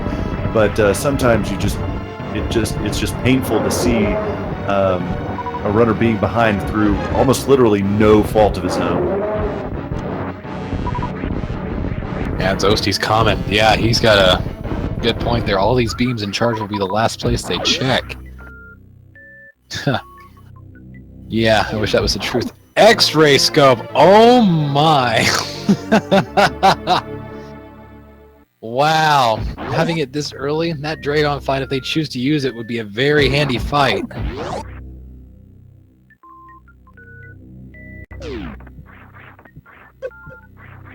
Meme seed confirmed, says the chat.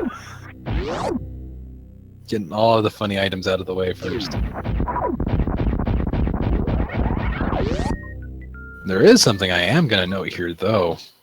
Look at the energy tank and look at the suits. Unless he gets a Varia suit real soon, we might be in for either a suitless Meridio or a Hell Run. Ooh. Which that right now would be a very interesting game changer. Let's see. Oh boy, that's 4 E-tanks. That means there's a possible Hell Run on the loose. We have not seen how QuikEMart can handle Hell Run because he avoided it last seed. Oh, he might not, because one of them just got Varia. There is the Varia, indeed. Well, there goes my hopes for a Hell Run, but he doesn't know that yet, so unless he glosses over, which I highly doubt. Yeah, you got to think that this is one of the first locations that he's going to check down here.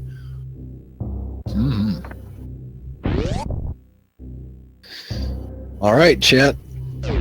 Give us your best shot. Where do you think gravity's going to end up, and where do you think charge is really going to be? Because we still haven't found charge yet. And right now, if QuikEMart finds charge, he's going to have probably the best beam combo in the game. I say charge at plasma. Oh, that would be just cruel. But I think you're right. Be a nice guy. I'm thinking it's going to have to be... It may be at Gold Tariso, because it has spawned there once. Oh, that would be trolly as heck. That would be trolly as heck. At least it'd be more on the way, but I think the second location where I would love to see it be would have to be at Shacktool. Because no one wants to go to... Oh yeah, everyone loves Shacktool, but no one wants to go to his room because, boy, he doesn't keep it very kempt. It's full of water and there's green everywhere. Very unkempt. Ice Beam, only an E-tank, so it's looking very likely like charge may very well be in Lower Norfair, Bubble Mountain, or even Wrecked Ship.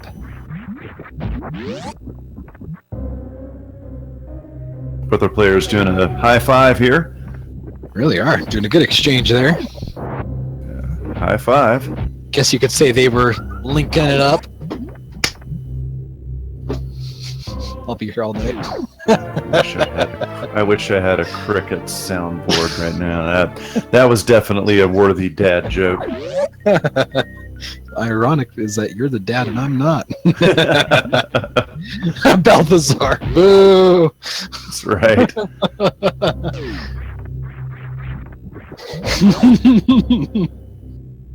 Can I just Google bad pun? I'm pretty sure I'd be the first result. JK60-bit Palm would be the very first result. I don't know. I think cross product might give. Well, Shy Guy might be on that list too, because Shy Guy's got some pretty awful puns. And yes, very nicely done there by Linkinitup. Very nicely done. QuikEMart passing up the save. Have we seen him save remotely recently? I don't believe we have. I don't even think I've seen him save the ship, so if he ends up getting into an accidental death situation, that is going to put him a very significant amount of time behind. True. Yeah, but the saving grace is that he does have Varia suits, so the odds of him dying are relatively lower because most of the time that's the most dangerous part, is going through heated rooms. Mm-hmm. Yeah, he is a father. He just hasn't been told about it yet. Jokes are on one. That would definitely be the jokes on you, although I don't know that the joke would be very funny. I'd have a kid, and I'd make sure I name him Pun. So he'd know that his whole life is literally a joke. Oh! Burn! Oh! Savage! That's 2 for 2 on not making the quick kill. That's gotta hurt.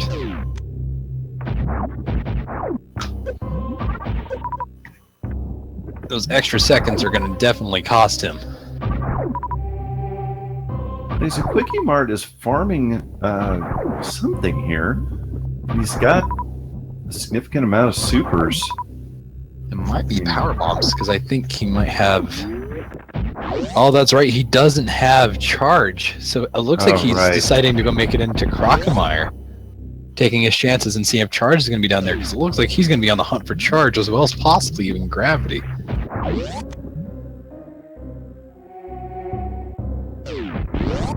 So Lincoln taking out Kraid. This could be interesting, because if he does miss, just like Linkinitup did earlier, and does run out of significant ammo.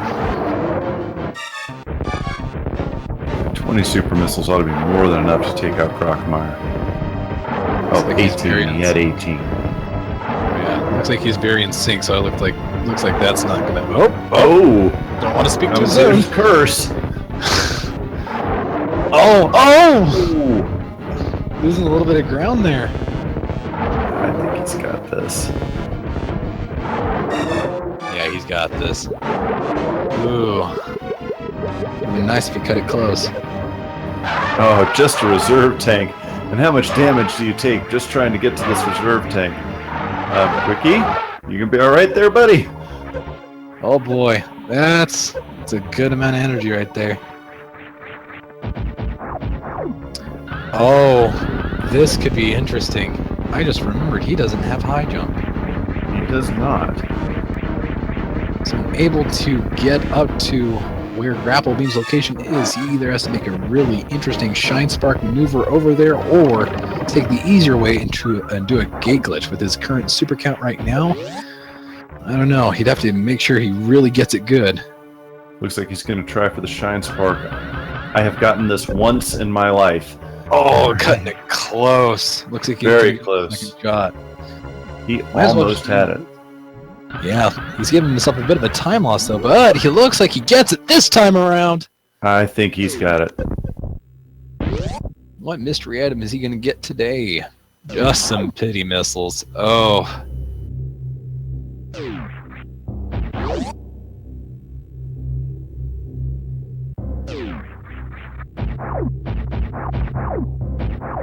Oh, QuikEMart doesn't realize that he doesn't have high jump.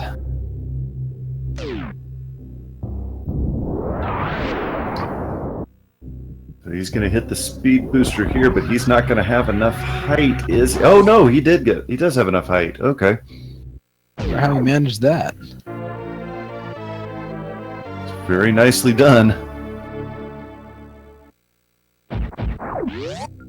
Oh, you can make it to grapple. Oh, thanks, Becky. Apparently you can. Oh, that's... I think if you line yourself up a little bit higher, you can get it. Yeah.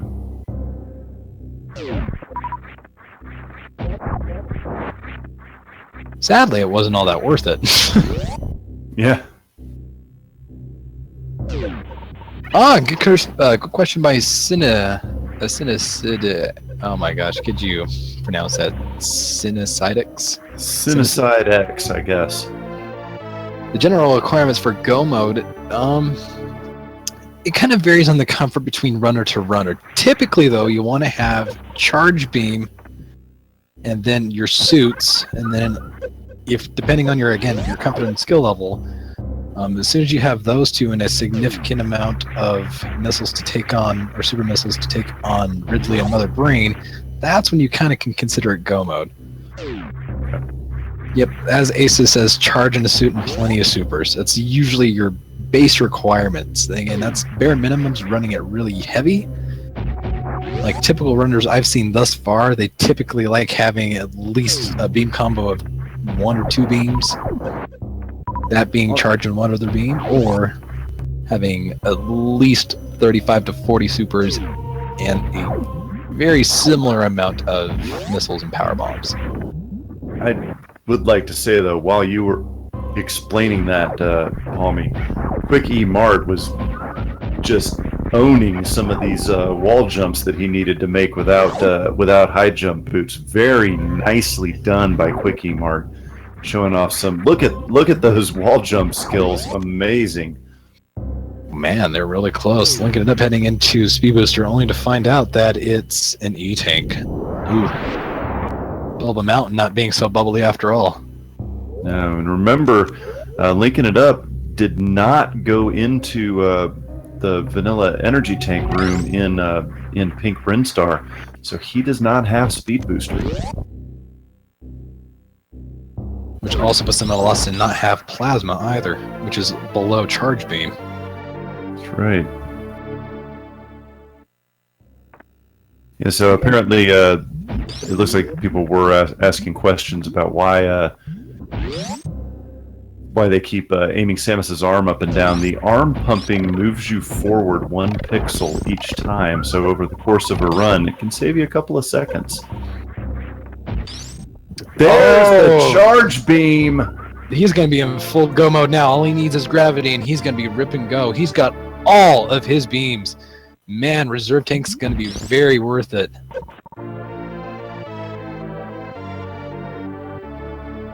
QuikEMart has all of the items he needs, like you said, barring Gravity Suit. Looking real good for him. Oh man, I feel so bad for linking it up because it's not even like other items, they're just E-Tanks. Just getting owned over here. Yeah. Goes to show you, rooting really is everything. And take a look, our runners are literally staying almost in the same exact areas the whole time through. And QuikEMart still has a significant lead over Linkinitup, even though they're literally facing the same exact challenges, but that two item difference.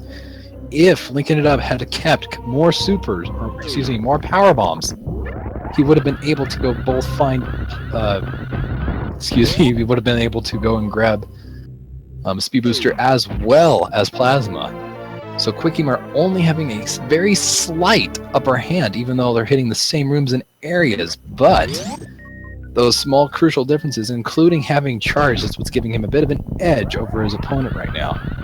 Absolutely. Look, and if Linkinitup gets this right here, he will get his charge beam. It's a very worthy reward indeed. Nice deboost by QuikEMart.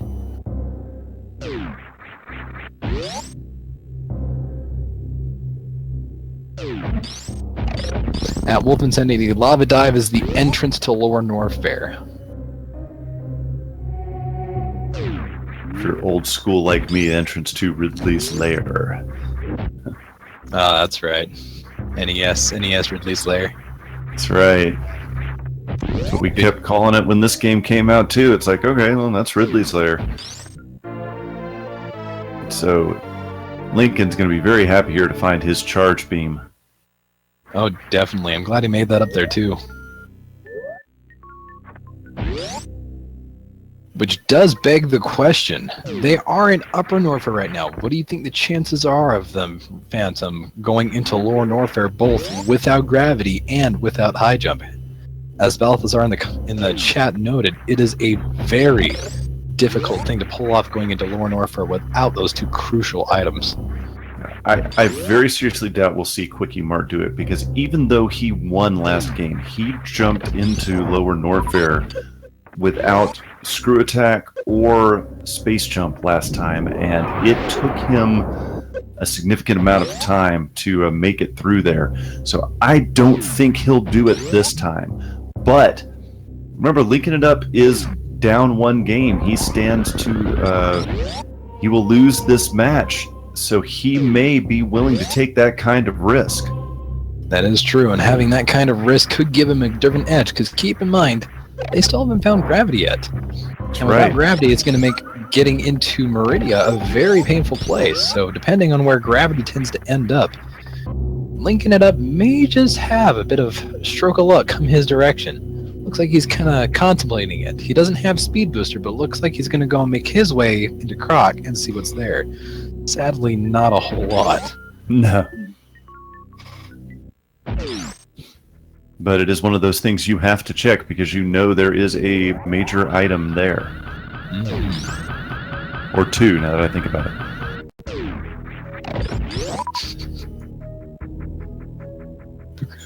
Ah, nice exit spark there. That was beautiful.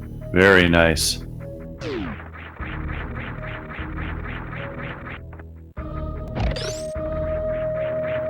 See, now my personal opinion is this: even without gravity suit, you can still get into Mama Turtle's room. And at least take a peek. Oh, go ahead. I was just saying that is very true, but it's. I'm sure most folks would like to have the gravity suit so they can keep going through Meridia. But if you're running out of locations to check, that is certainly an option that you need to consider. Yes, checking into Mama Turtle's room because it's literally just right by the exit door. And it's always worth to give it at least a quick checky check because you never know, it could be gravity suit.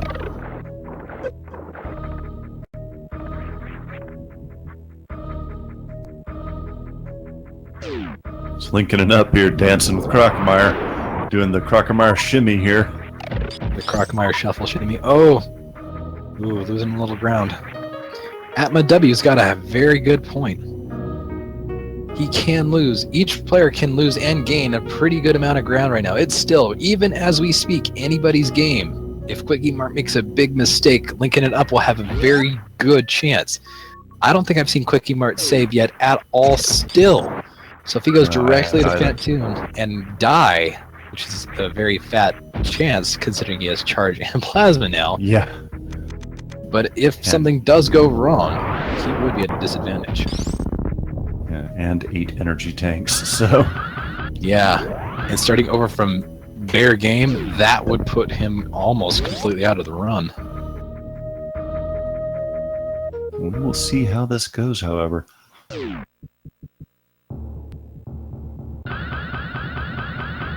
Man, nice.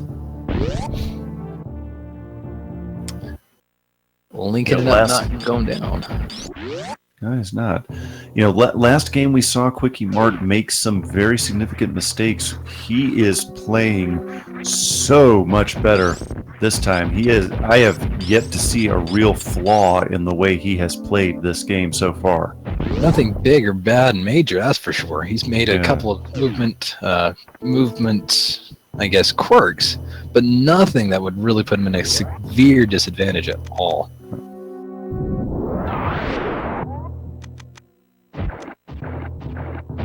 Right now, he's going to be heading to his second boss. Wow, it's been forever since we've seen a boss battle. Yeah, it's been a while. But with various suit and all of the energy tanks that he has here, the threat from Phantoon, the Graveyard of Empires, is not nearly as bad as it could be. Not to mention, he does have plasma charge and X-ray, so if he wanted to, he could do the X-ray strat. Oh, looks like he's gonna go for it. Oh, just barely as Ghost goes back into hiding.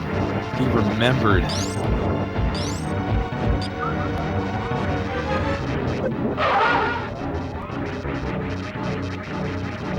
Now, just for some stats here, a fully charged Ice, Wave, and Plasma combo does 900 damage. And if my memory serves, Phantoon's health is only about 3,000.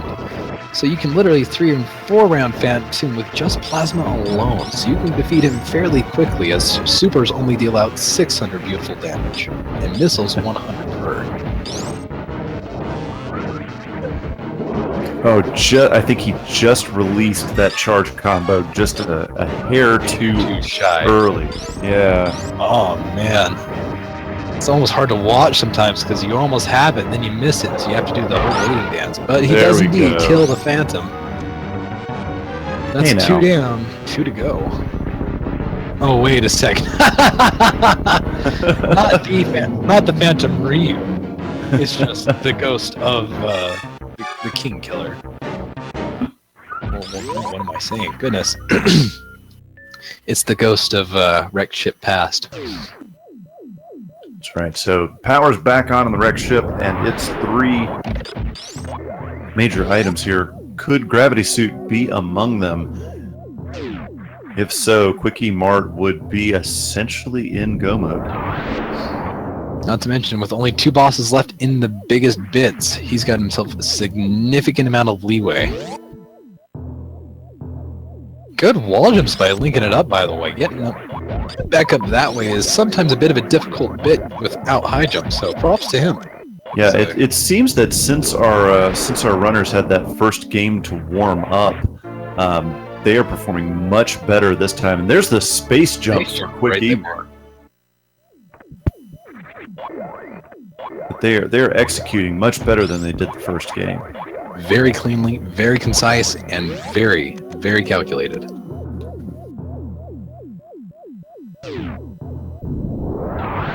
So Gravity Suit could very well be here. But with Space Jump, this already makes coming up here very well worth it.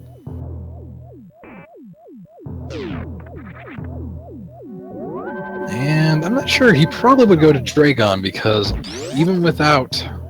unless he does not find gravity here. If he does not find gravity here, he may, unless... I don't know how confident he's feeling, but with the Plasma Ice combo, he still can get himself... Oh wow, good spiky room of death right there. Nicely done. He's gonna need some... There he goes. Needs a little bit of height to get out of there. You can always do a jump and then hit down. Do remember that Speed Booster without high jump does lower your total jump height. I never knew that until you mentioned that for first game. Yep, that's something you got to keep in mind. Is when Speed Booster was programmed. Oh, e-take. When Speed Booster was programmed, it was kept in mind that you already had high jump boots, and so it didn't accustomate. Because you have to have a little bit higher jump to compensate for your speed, or else your overall jump height is naturally lower. So, since creators didn't know that 2017 we'd all still be playing Super Metroid, they didn't quite account for that programming. Yeah, you would have thought that they would have accounted for what was going to happen 23 years in the future. QuikEMart going through that spiky room of death and doing some light water tappings, only K going once through it. Ballsy moves, ballsy strats, but it paid off, giving him a little bit more speed to go through that room effectively. Nicely done. Yeah, it's almost like we're watching 2 different runners this game than we were the first, because they are doing, like I said, their execution is so much more on point this game than it was the first game, and that might have been nerves. I think one of our runners here, this may be one of his first times like actually racing against another person, so probably a little bit of nerves here. I'd imagine. Linkinitup realizing that to get to Ghost, he may have to do corner wall jumps, but he doesn't know where Speed Booster is, and right now he has the equipment set and the power bombs to go check. So he needs to make a big mad dash back over there and stop looking for these little mining items. Reserve tank in... Wow, reserve tank is still reserve tank. Yeah. Come on. I thought this was a randomizer. Random? What's random? You mean put all the vanilla items back where they're supposed to be? Which, of course, would be the ultimate troll. Well, ETAP coming out with a good point. They do say "see you next mission," so I guess they did kind of think it through? Question mark. So,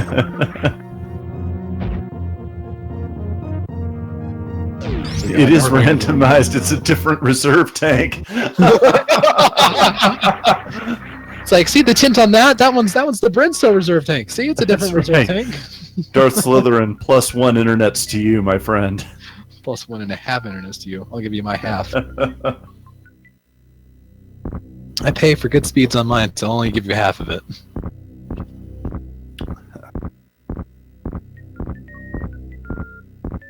That's right, Chrono King, and that the seed where all of the items are randomly put where they were originally is equally as likely to appear as any other random seed. Yep. So you may even see a slightly similar seed multiple times. Oh man, oh man. This turns wreck ship into quite a waste of time because you only had one major item actually show up here, and the rest were E-tanks. That's a spirit breaker. Yeah, but it was the space jump, which is very, very convenient considering that they have not gone through Meridia or Lower Norfair yet, both of the places where the speed jump or the space jump is most useful. I do believe that guy's right, and you are right. And it looks like Chad says Linkinitup seems to be kind of panicking, and I'm not gonna lie, I think he is kind of too. Kind of desperate to get somewhere, but he just doesn't have the equipment set to get where he needs. Yeah. So he's just kind of aiming blindly to see where he can get, and he doesn't know that he passed up two important major item locations that he really needs to get right now. Yeah, without a doubt. With QuikEMart only having 2 people left, this could be a very saddening race here for Linkinitup if he doesn't head back all the way to pink. Very true, and yeah, that's one of the tragic things that you see sometimes in a randomizer is that somebody doesn't check a location and decides to just press on. And that place that you decided to skip that you're not going to come back to anytime soon because you're trying to explore the rest of the game ends up being the gamble that didn't pay off. Being the item that you really needed but can't get. Or I think an even worse case than that is not having the skill. Oh, you pick and reset. Good call there. I think the worst part is having a requirement to get past something and not having the consistency or the skill to get through, and I think that's the biggest spirit breaker in some of these, is one of our runners today figured out very painfully. Getting stuck at Alcatraz, having no power bomb, no actual power bombs that were given in the early game, and he got almost essentially soft blocked at Bomb Torso. Oh, is Linkinitup gonna grab the speed booster here? I is. Oh man, I hope he gets this because it's a tough thing to get, but man, it would sure pay off. This would give him the opening he needs. He's got wave beam. He has wave beam, so he can go right in and get it. Yeah, there's skill locked and there's also knowledge locked too. Like not knowing, because let's say a particular route left and right. No, that wasn't speed booster. Where the frick was speed booster then? X-ray. No, it wasn't X-ray. No, it wasn't X-ray. Where did? All right, chat, help us out. Was down by Edicoons? Oh, it was down by Edicoons. Has he not checked there? Oh no! Wow. That's right. He didn't have any power bombs. Right. He only had the one to get through the wall. Yeah, we knew it was a power bomb issue. It was just wrong power bomb issue. I think he realizes that now too. Because he was very aware he had no power bombs at the beginning when he was making it through here. He had just enough to get through that bomb block wall. Speaking of X-ray, QuikEMart heading over to X-ray. Let's see if it's a payoff of Gravity Suit, and lo and behold, that's Gravity Suit 2 seeds in a row. He is now in complete and full go mode. He just needs to go straight to Ridley and into Dragon, and he's got himself a game. That is a sad listening up for Linkinitup. I'm glad I can't watch this. Yeah. There it is. There is Speed Booster right there. The item he needs to go, go, go. Right. And, you know, I've said this so many times, but it still rings true. You hate to see these sort of things happen. It's one of the hardest things to have happen because you work so hard, you train all your skills, you practice on all these different tourney seeds, and then the real thing happens and you get the one seed you weren't prepared for. And stuff like this ends up happening, giving your runner just an edge, just because you didn't have 1 or 2 power bombs in your inventory. How unfortunate is that to feel that? Yeah, exactly. And as I mentioned before, I mean, it's no fault of the runners. He can't control the RNG, right? Linkinitup also taking Decora's. Oh, at least you get it. Oh, he's not gonna go say hi. That's all right.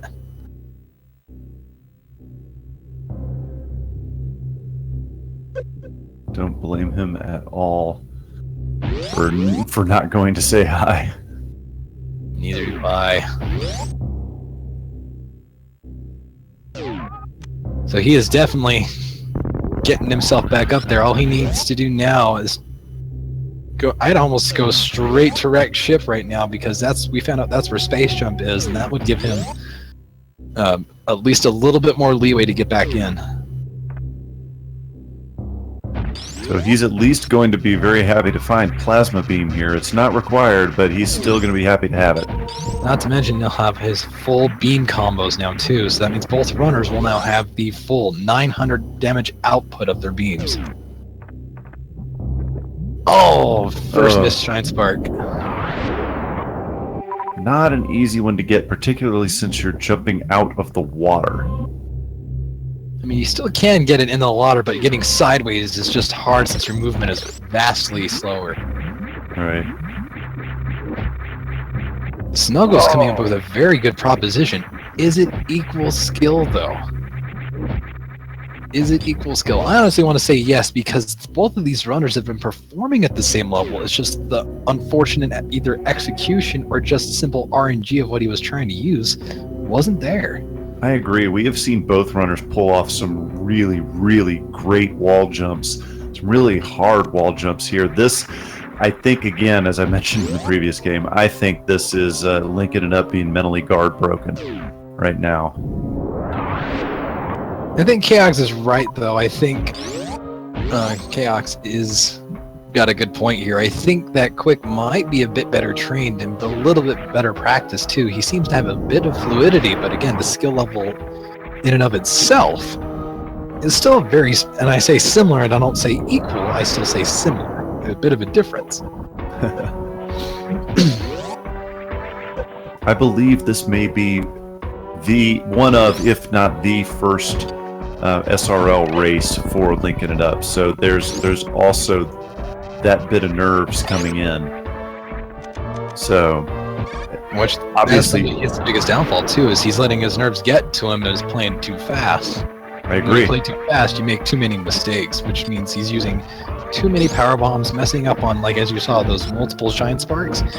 He's got to calm down and breathe a little bit so he can make these executions cleaner. Agreed. And that all comes with experience and having experienced being in a pressure situation. Yeah, for sure, no hate on the guy, but this seems mismatched.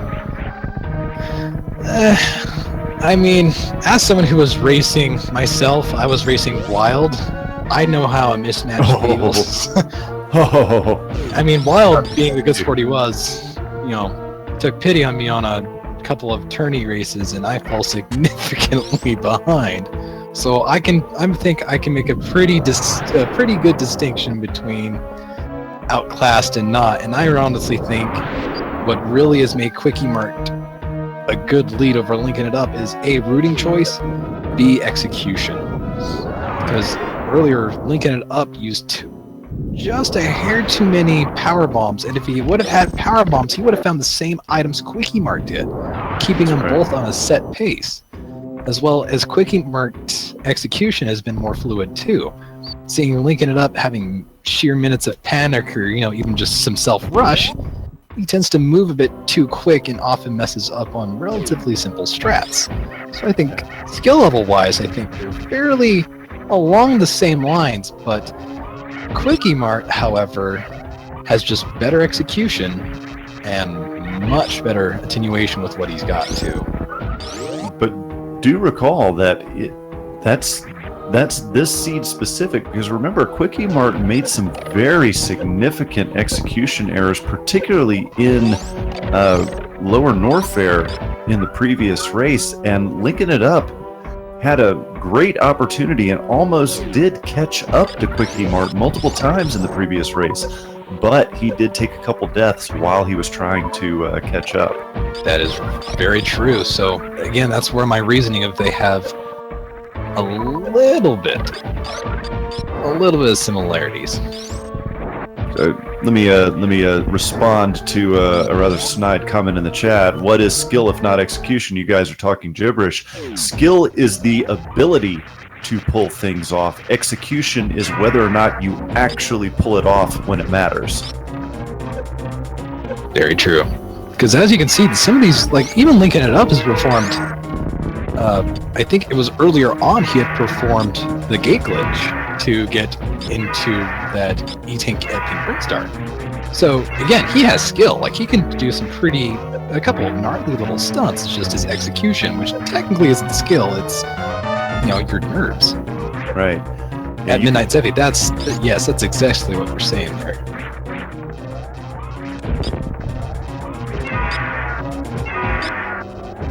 Also, this Ridley fight, really interestingly good Ridley fight with this beam combo, making it a real easy fight. And that is it. QuikEMart, really good job on Ridley. That leaves one boss remaining. There goes Linkinitup again. Mistiming his executions, probably due to nerves. He realizes and sees the timer, and the timer is freaking him out a little bit, knowing that you're at the hour mark. Because that's about where most runners finish, is about the hour mark. Right. So he's probably getting a little bit too jittery, and he needs to keep his calm to be able to make these executions. Yeah. Although, I am going to call into question his routing call here, though. Agreed. So I think he would be better off doing the circle of Bubble Mountain and going deeper through once again. Yeah, see, here you see he knows what to do here. He's trying to get a Shine Spark, but he is just not executing it properly. Clearly, he has the skill, he has the ability to do it, but he's just not pulling it off. Mm-hmm. That's probably due to nerves. He did get it, so. For instance, you've probably seen, people like Wild Oats and Zost have days where they do the same exact stuff you see these guys doing. Sometimes they just can't get it, and it's not due again to poor skill, because you've seen, you've seen Zost pull off low percent ice and low percent speed booster, which is even harder. So they have skill. Yeah. Well, I think beating a dead horse is beaten. Yeah, indeed. But that is. I'll just finish this whole discussion with one thing, is that the general joke about watching speedrunners on Twitch is, yeah, watching a speedrunner, you get to watch somebody reset 300 times in one night. That's practice. That's right. So you don't do it just for the resets and the runs, you're doing it to see the person make and overcome an obstacle. Because we're not winning it just purely for the game of the player. You're here to see the awesome ability to see the impossible possible. That's right. This is like Linkinitup's going to finally go ahead and take out Fantoon here. Being two bosses behind, he doesn't have much of a chance to come back up at this point. Yeah, no, he doesn't. And he has to farm some health here. I'm a little concerned about his health going into the Fantoon fight, even with the ammunition that he has.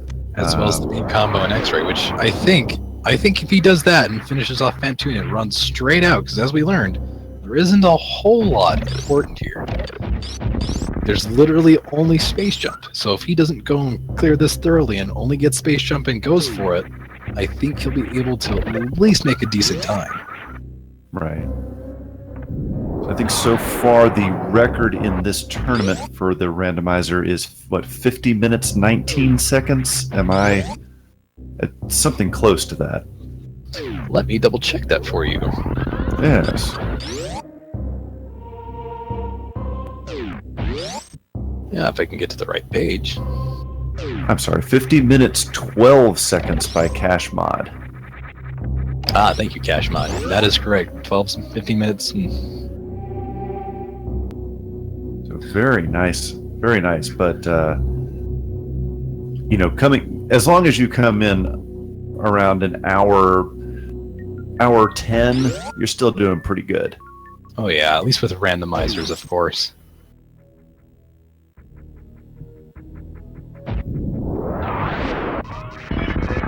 I will say, however, that chat is being very entertained by both runners, and I'll go ahead and throw this in there. Why don't you give these guys a good like and follow on their streams? I'm sure once after these runs are done, I'm pretty sure they'll one will probably be tired and one will be hyped. But I'd sure give them a follow. Because definitely, these guys have some skills, and if we ever have another randomizer contest or even normal 80%, 100%, I'm pretty sure these guys would make some pretty good new contenders on the block. Give them more practice, a little more. I think we'll start seeing ourselves a new generation of Super Metroid speedrunners coming into the limelight. Agree. You can definitely see the promise with both of these runners.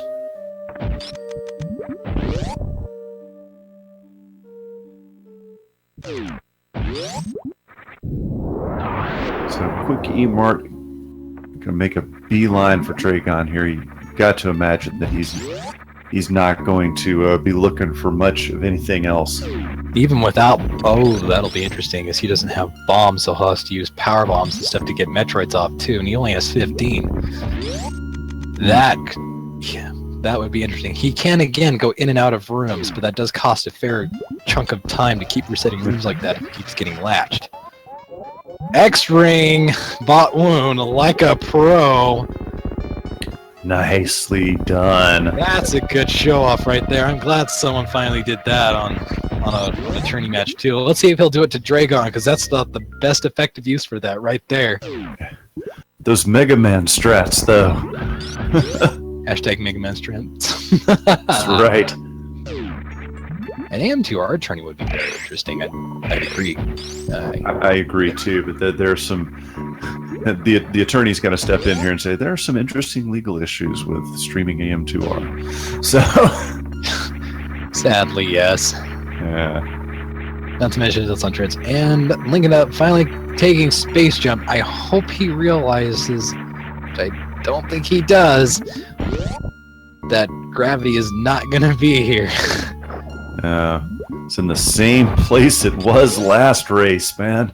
In X-Ray, which is just a little nibble to the heels.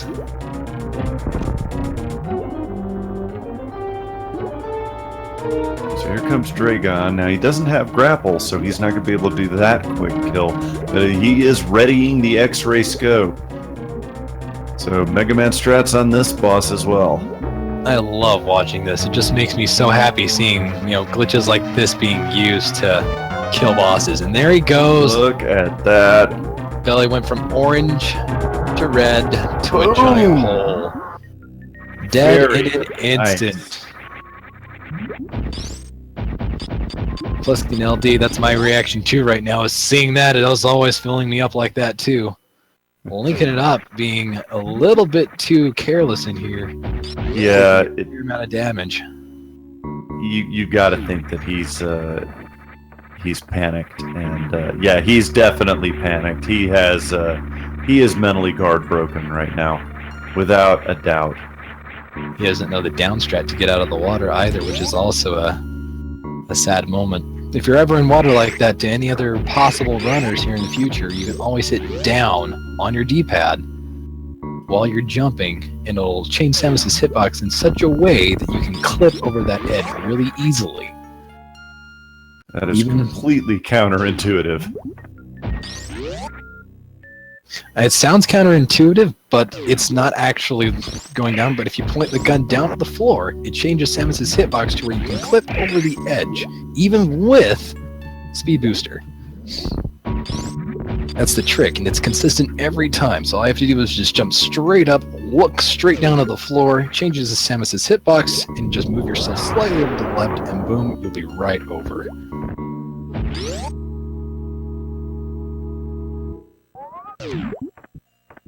So QuikEMart's going to be headed for Turian, and barring a miracle here, he is going to take game 2, and he is going to move on to the winner's bracket.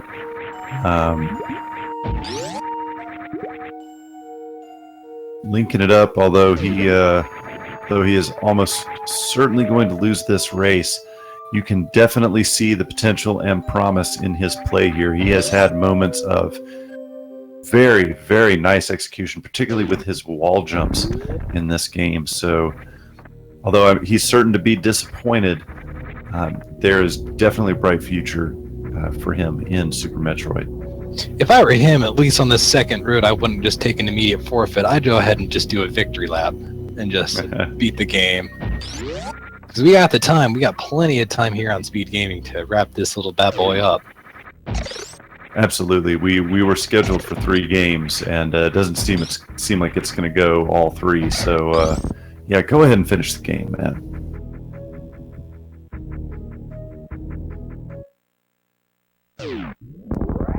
You know, maybe he will get that miracle, and QuikEMart can try and save the animals and get DQ'd.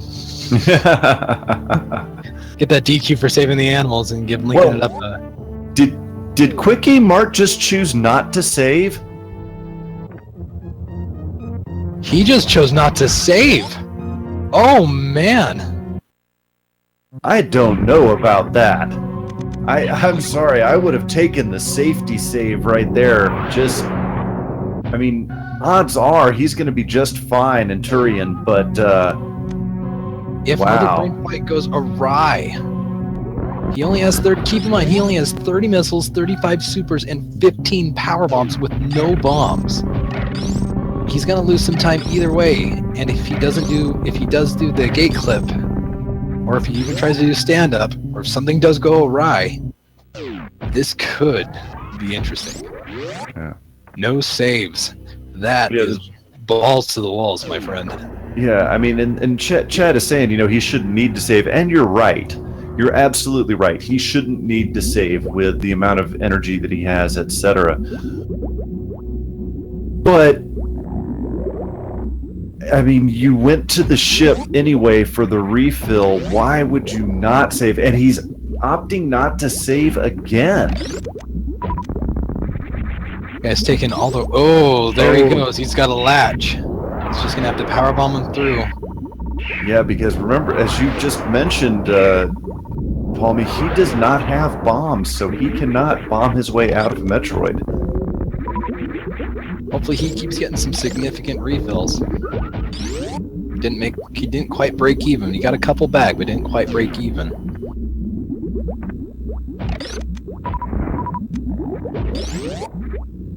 And again, odds are he's going to be just fine. But this is a randomizer, and anything can happen to anybody. I mean, if you've ever watched speedruns on AGDQ or SGDQ, you know that sometimes the worst does happen. And that would be a very tragic day to see a runner this far ahead not have a single save and be literally out of the running at all. It was a nice triple kill on the Metroids there. That was. Linkinitup making his way over, which I guess I should probably click his Phantom button for him. Oh, yeah.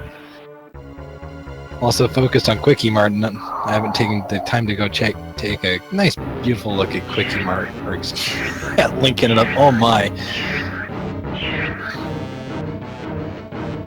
And oh, there he goes. He's going to go ahead and refill in the ship there.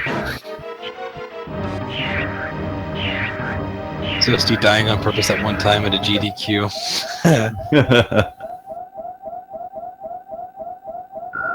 Oh, Savage Wiz, that is a very true point. I also forgot, too, is this is Super Metroid with a supposed 50% forfeit rate.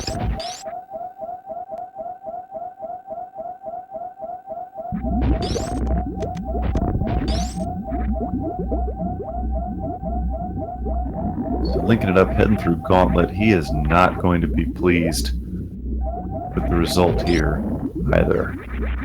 Not at all.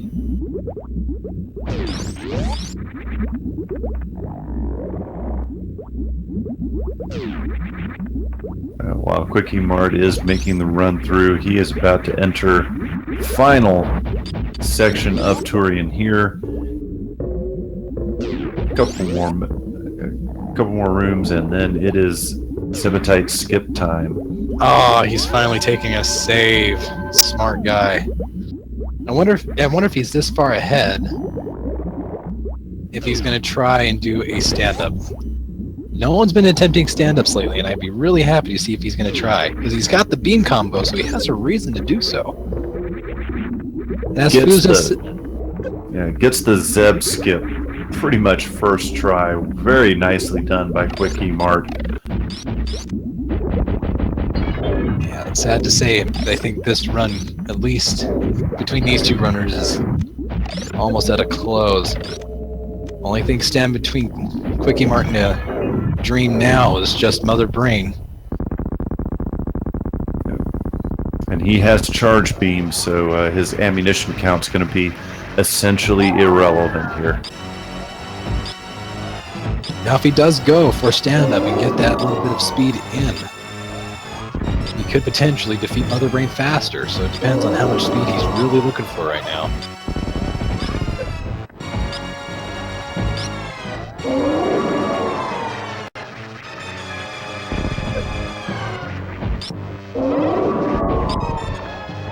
.106, so he's got to think he's making pretty decent time here after the time on the last match. Oh, he's taking a good chunk. Oh, he's taking a good chunk of damage there.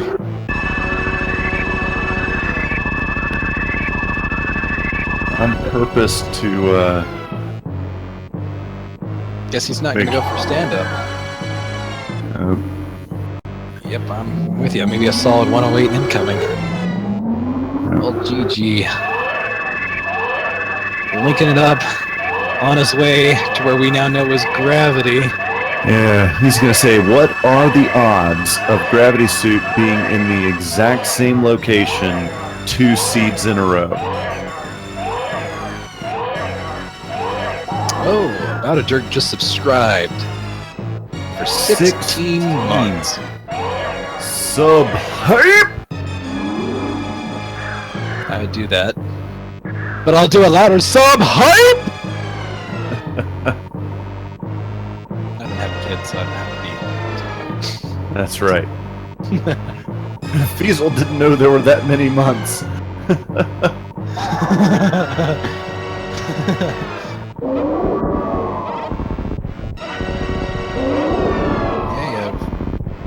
You have December through November. You have December going all the way around to August and all the way over to November. Then you have the other 4 months, which is Meridia, Terrain, Brinstar, and Criteria. All your other 4 months, aka the Zabesian months. Right, it's pretty much academic from this point on. Mother Brain, the bobblehead.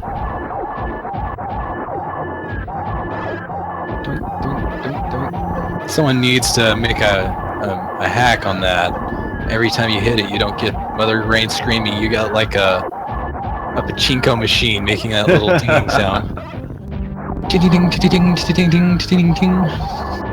Pachinko machines are a sore subject. I know. You got the reference, Palmy. Oh, I did. It made me even more sore because as soon as I saw there was a Metal Gear Solid pachinko, I'm like, I'm done with life. No, that's it. How? Why? Remastered MGS3 just to put it on a pachinko machine. Yep. Alright, but at any rate, we are in the escape now. QuikEMart is going to make it out. Time bomb set. Get out fast.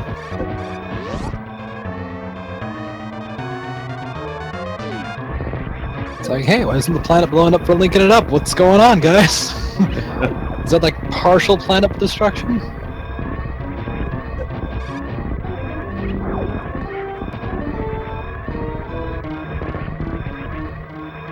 It's a trick question. There's actually identical planet Zebas. Or Zebbies. Zebes. Or as other men pronounce it, Zebas. I'm like, screw attack. Wow, none of the other runner didn't find that, so that's an alright little fight. She slices, she dices, she even makes julienne fries out of space pirates. She is Samus Aran. That's right. Quantum Zebest. Quantum Zebus. Zebus. Seabiscuit. I wonder, was the name of the planet ever pronounced in any of the dialogue in Other M? I don't know. Only in the intro sequence she pronounced it Zebus.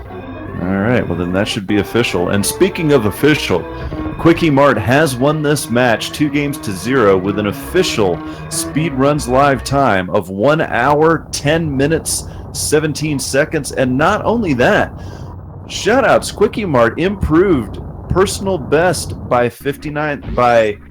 8 minutes and 59 seconds. Congrats to QuikEMart. Not only does he win, but sets a personal best in the process. That's impressive. Absolutely. Well, Linking It Up, I think, is still going to keep on trucking it through for this victory lap. Now, he isn't done yet. We still have the, I'm not going to say the other word, but we have the runner-up bracket coming up soon. So after all these main events are gone, runner-up bracket will be on the horizon. So, down but not out, we will see more of Linking It Up. No shame in being, and I'll call a spade. No shame in being in the losers bracket. Anybody that watched the Evolution Championship Series this year noted that Tokido from Japan won from the losers bracket with an absolutely dominating performance in top 8. So no shame in being in the losers bracket at all. Amen.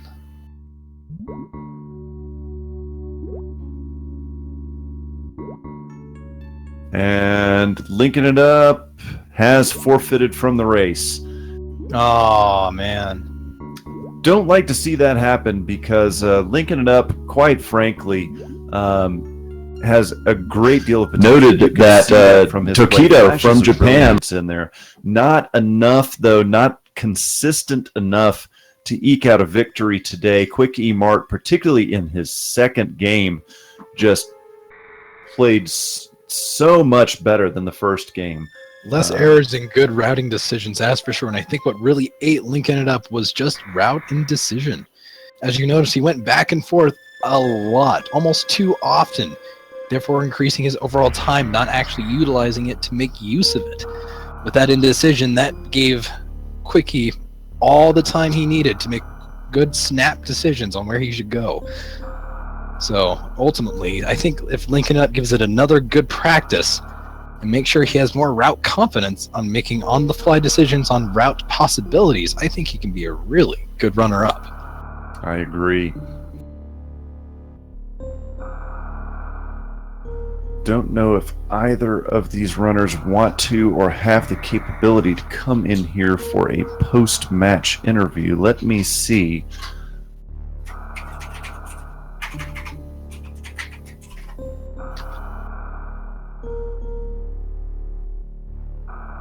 We're on the same page. We're always on the same page. That's right, Palmy. We both typed the same thing in the SRL chat at the same time. Linking It Up sort. Which, by the way, since I have this amazing gentleman here talking with me, why don't you give him a follow, as well as our wonderful runners who's done a fantastic evening job. I'm sure they're all tired, but man, they gave it their all, and it turned out to be a staggeringly amazing race tonight. Without a doubt. And make sure you follow my commentary partner here on Twitch as well as follow Speed Gaming and Speed Gaming 2. And as always, shout outs to the man, the myth, the legend, Feasel, a man who I don't know if he actually ever sleeps because he is constantly running matches here on Speed Gaming. So shout outs to Feasel as well. And shout-outs to Strayveris and Balthazar, who also seem to never sleep and always can make a great organization to do so. All right, so... Welcome, Linking It Up. You're still muted. Let's see if we can get Quickie in here as well. I think I can pull him in, I think.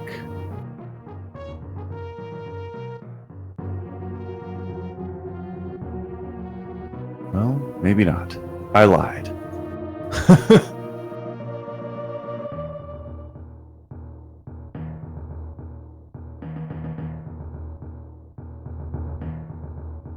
Now, White Mage Becky just hopping on it. She's already looking forward to our next match and already wanting to make the setup with Quickie. She wastes no time. For all the people here in Speed Gaming, that is something to look for, is we have runners that are just chomping at the bit to get their crack to make first place and get the grand champion of the item randomizer tournament. We are ready to see who will really take home the gold. So you guys should stick around for the next ones when we broadcast more later tonight. I think, no, actually more later tomorrow morning, I believe. So waiting on Linkinitup to unmute his microphone or for QuikEMart to hop in here. Of course, there is no obligation for any of our streamers to come in and do a post-game interview. Looks like his mic is muted. Linkinitup, welcome. It works. How's it going? It's going wonderful. It looks like QuikEMart is also in. Hey, Quickie, good to see you guys. Hey, how's it going? It's great match, man. Oh man, it's late here, so yeah. Oh, go ahead. Sorry. I was gonna say there was one hell of a match between the two of you. You guys pretty much stayed neck and neck for a good time until just some small routing decisions had to come into play and that kind of branched. Yeah, it's all kind of a blur to me still. Yeah. I'm trying to remember what I did, but honestly, I just don't remember too much. Just all I was thinking was just trying to figure out how to make progress, Yeah. How to make progress. So I was kind of worried about finding gravity there at the end, and I was like, oh hey, space jump. I think I may know where this may be, and sure enough, it was there. I think Linkinitup's kind of thinking the same thing. He's just like, what are the odds of it being in the same place twice?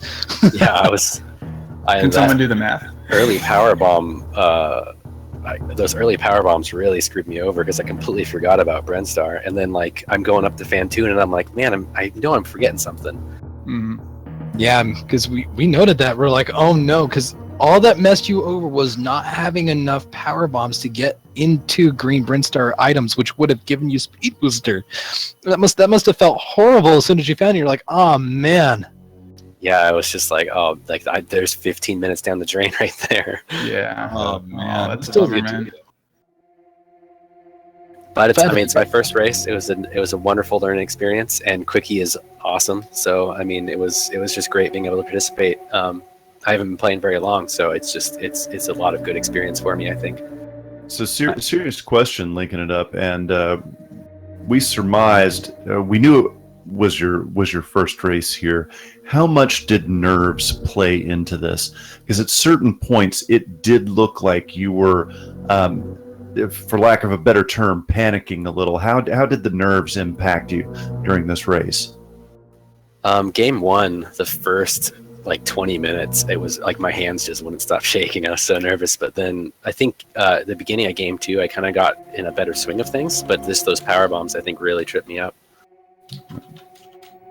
Because as Palmy and I both noted this throughout both runs, is that particularly for someone running their first race on this, we were very impressed. Obviously, you had some nerves and you had some execution issues that it just comes with experience. So you have no reason to be disheartened or downtrodden for coming up short in this match, because we both, and I think the chat too, recognized that you have a great deal of potential.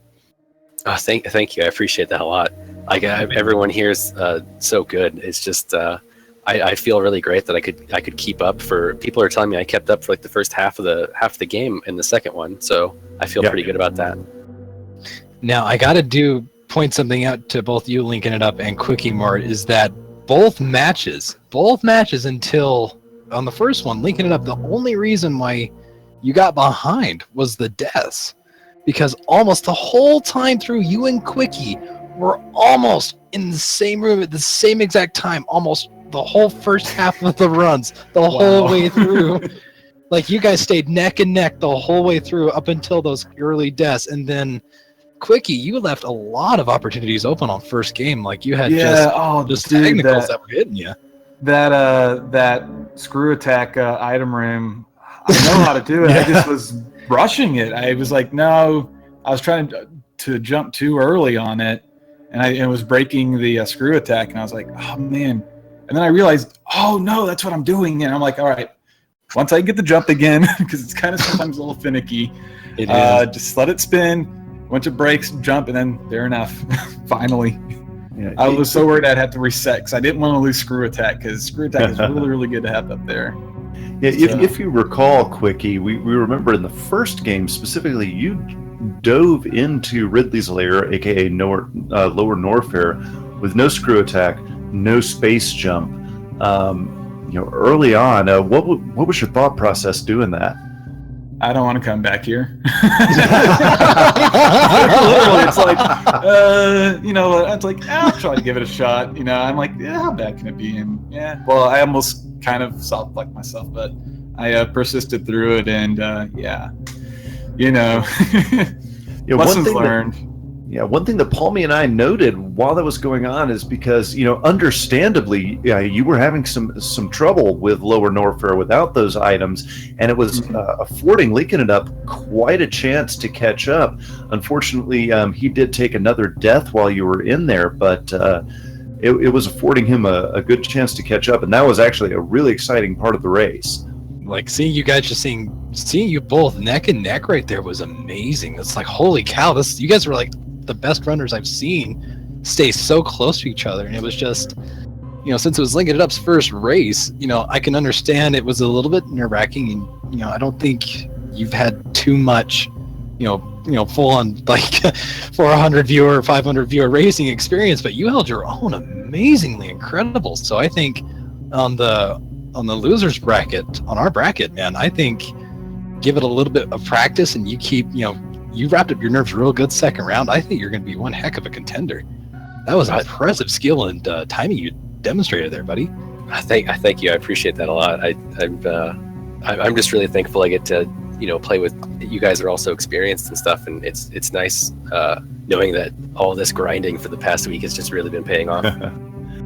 And that we are lavishing a lot of praise on Linkinitup, and that's specifically because this was one of your first, if not your first race entirely. It was your first race ever. Is that correct, Linkinitup? Oh, that is correct. Yeah, I've never actually finished a randomizer game yet. I've beat the game twice.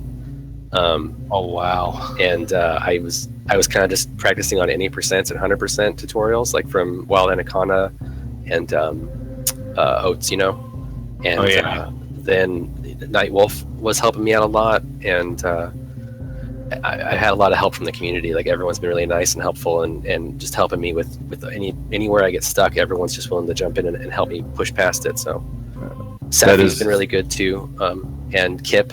So everyone's been really nice and helpful. It's great. That is awesome. That is one of the greatest things about the speedrunning community, is how willing everyone is to help each other out, as opposed to another community that I might have been a part of in the past. But all of that praise that we've been heaping on Linkinitup is not at all to take away from QuikEMart. The congratulations for you for winning this match 2-0, and your particularly your second route through. Your execution was on point. Yeah, I think that was that first match. I was just kind of nervous, first time doing, my first ever, randomizer race and all that. Well, not first on, but like in a tournament. So, and then it was also kind of late here, and I just haven't been able to practice like this. I was like really, really worried. So. I was so worried before this that I was going to mess up the blue Brinstar E-Tank that I practiced that for like 10 minutes, getting that set up down and all that. So, indeed. Well, unless you guys have any more questions or any other things you want to announce to chat and the rest of the streams for future reference, I think we're pretty good up here, unless you guys got anything else to say or comment. Yeah, I just want to thank everybody for watching. I give a shout out to everybody who's been my friend here on Twitch, Safi, Becky, all the short shuttle crew. You know who you are. So all those guys really encouraging me to play Super Metroid. So yeah, it's a great community. I'm glad I found it, and I really, really love it. So, anything you want to say and add to that, linking it up? Anything you want to shout out to family, friends, or anyone? I mean, Quickie said it pretty well already. Just thanks to the community letting me participate in this. I was kind of a late entry, and everyone was just really supportive and helpful every step of the way. So, I'm really thankful that everyone's so nice and welcome to be into this race and this community. So thanks, everybody. Yeah, chat's showing all y'all some good love. So on that note, thank you guys for taking part of this awesome race. We will see you both, one in the winners and one in the other brackets, and we'll see you guys next time. I'm looking forward to seeing both of you guys race again. All right, thanks, everybody. Thank you. Ladies and gentlemen, that will do it for us this evening here on Speed Gaming.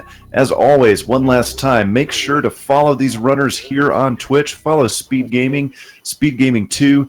The 2017 Super Metroid Item Randomizer Tournament continues tomorrow at 11 a.m. Eastern here on Speed Gaming. So continue to support the tournament then. And I have been Phantom Ryu. And I've been JK60-Bit Palmy, or aka Palmy, and it's been good to see all of y'all tonight. Good night, and see you next mission. Thank you guys, and thank you for watching. As of what's next up now, it looks like it's nothing else. So get some sleep, and we'll see you on the next mission. Cheers, everybody.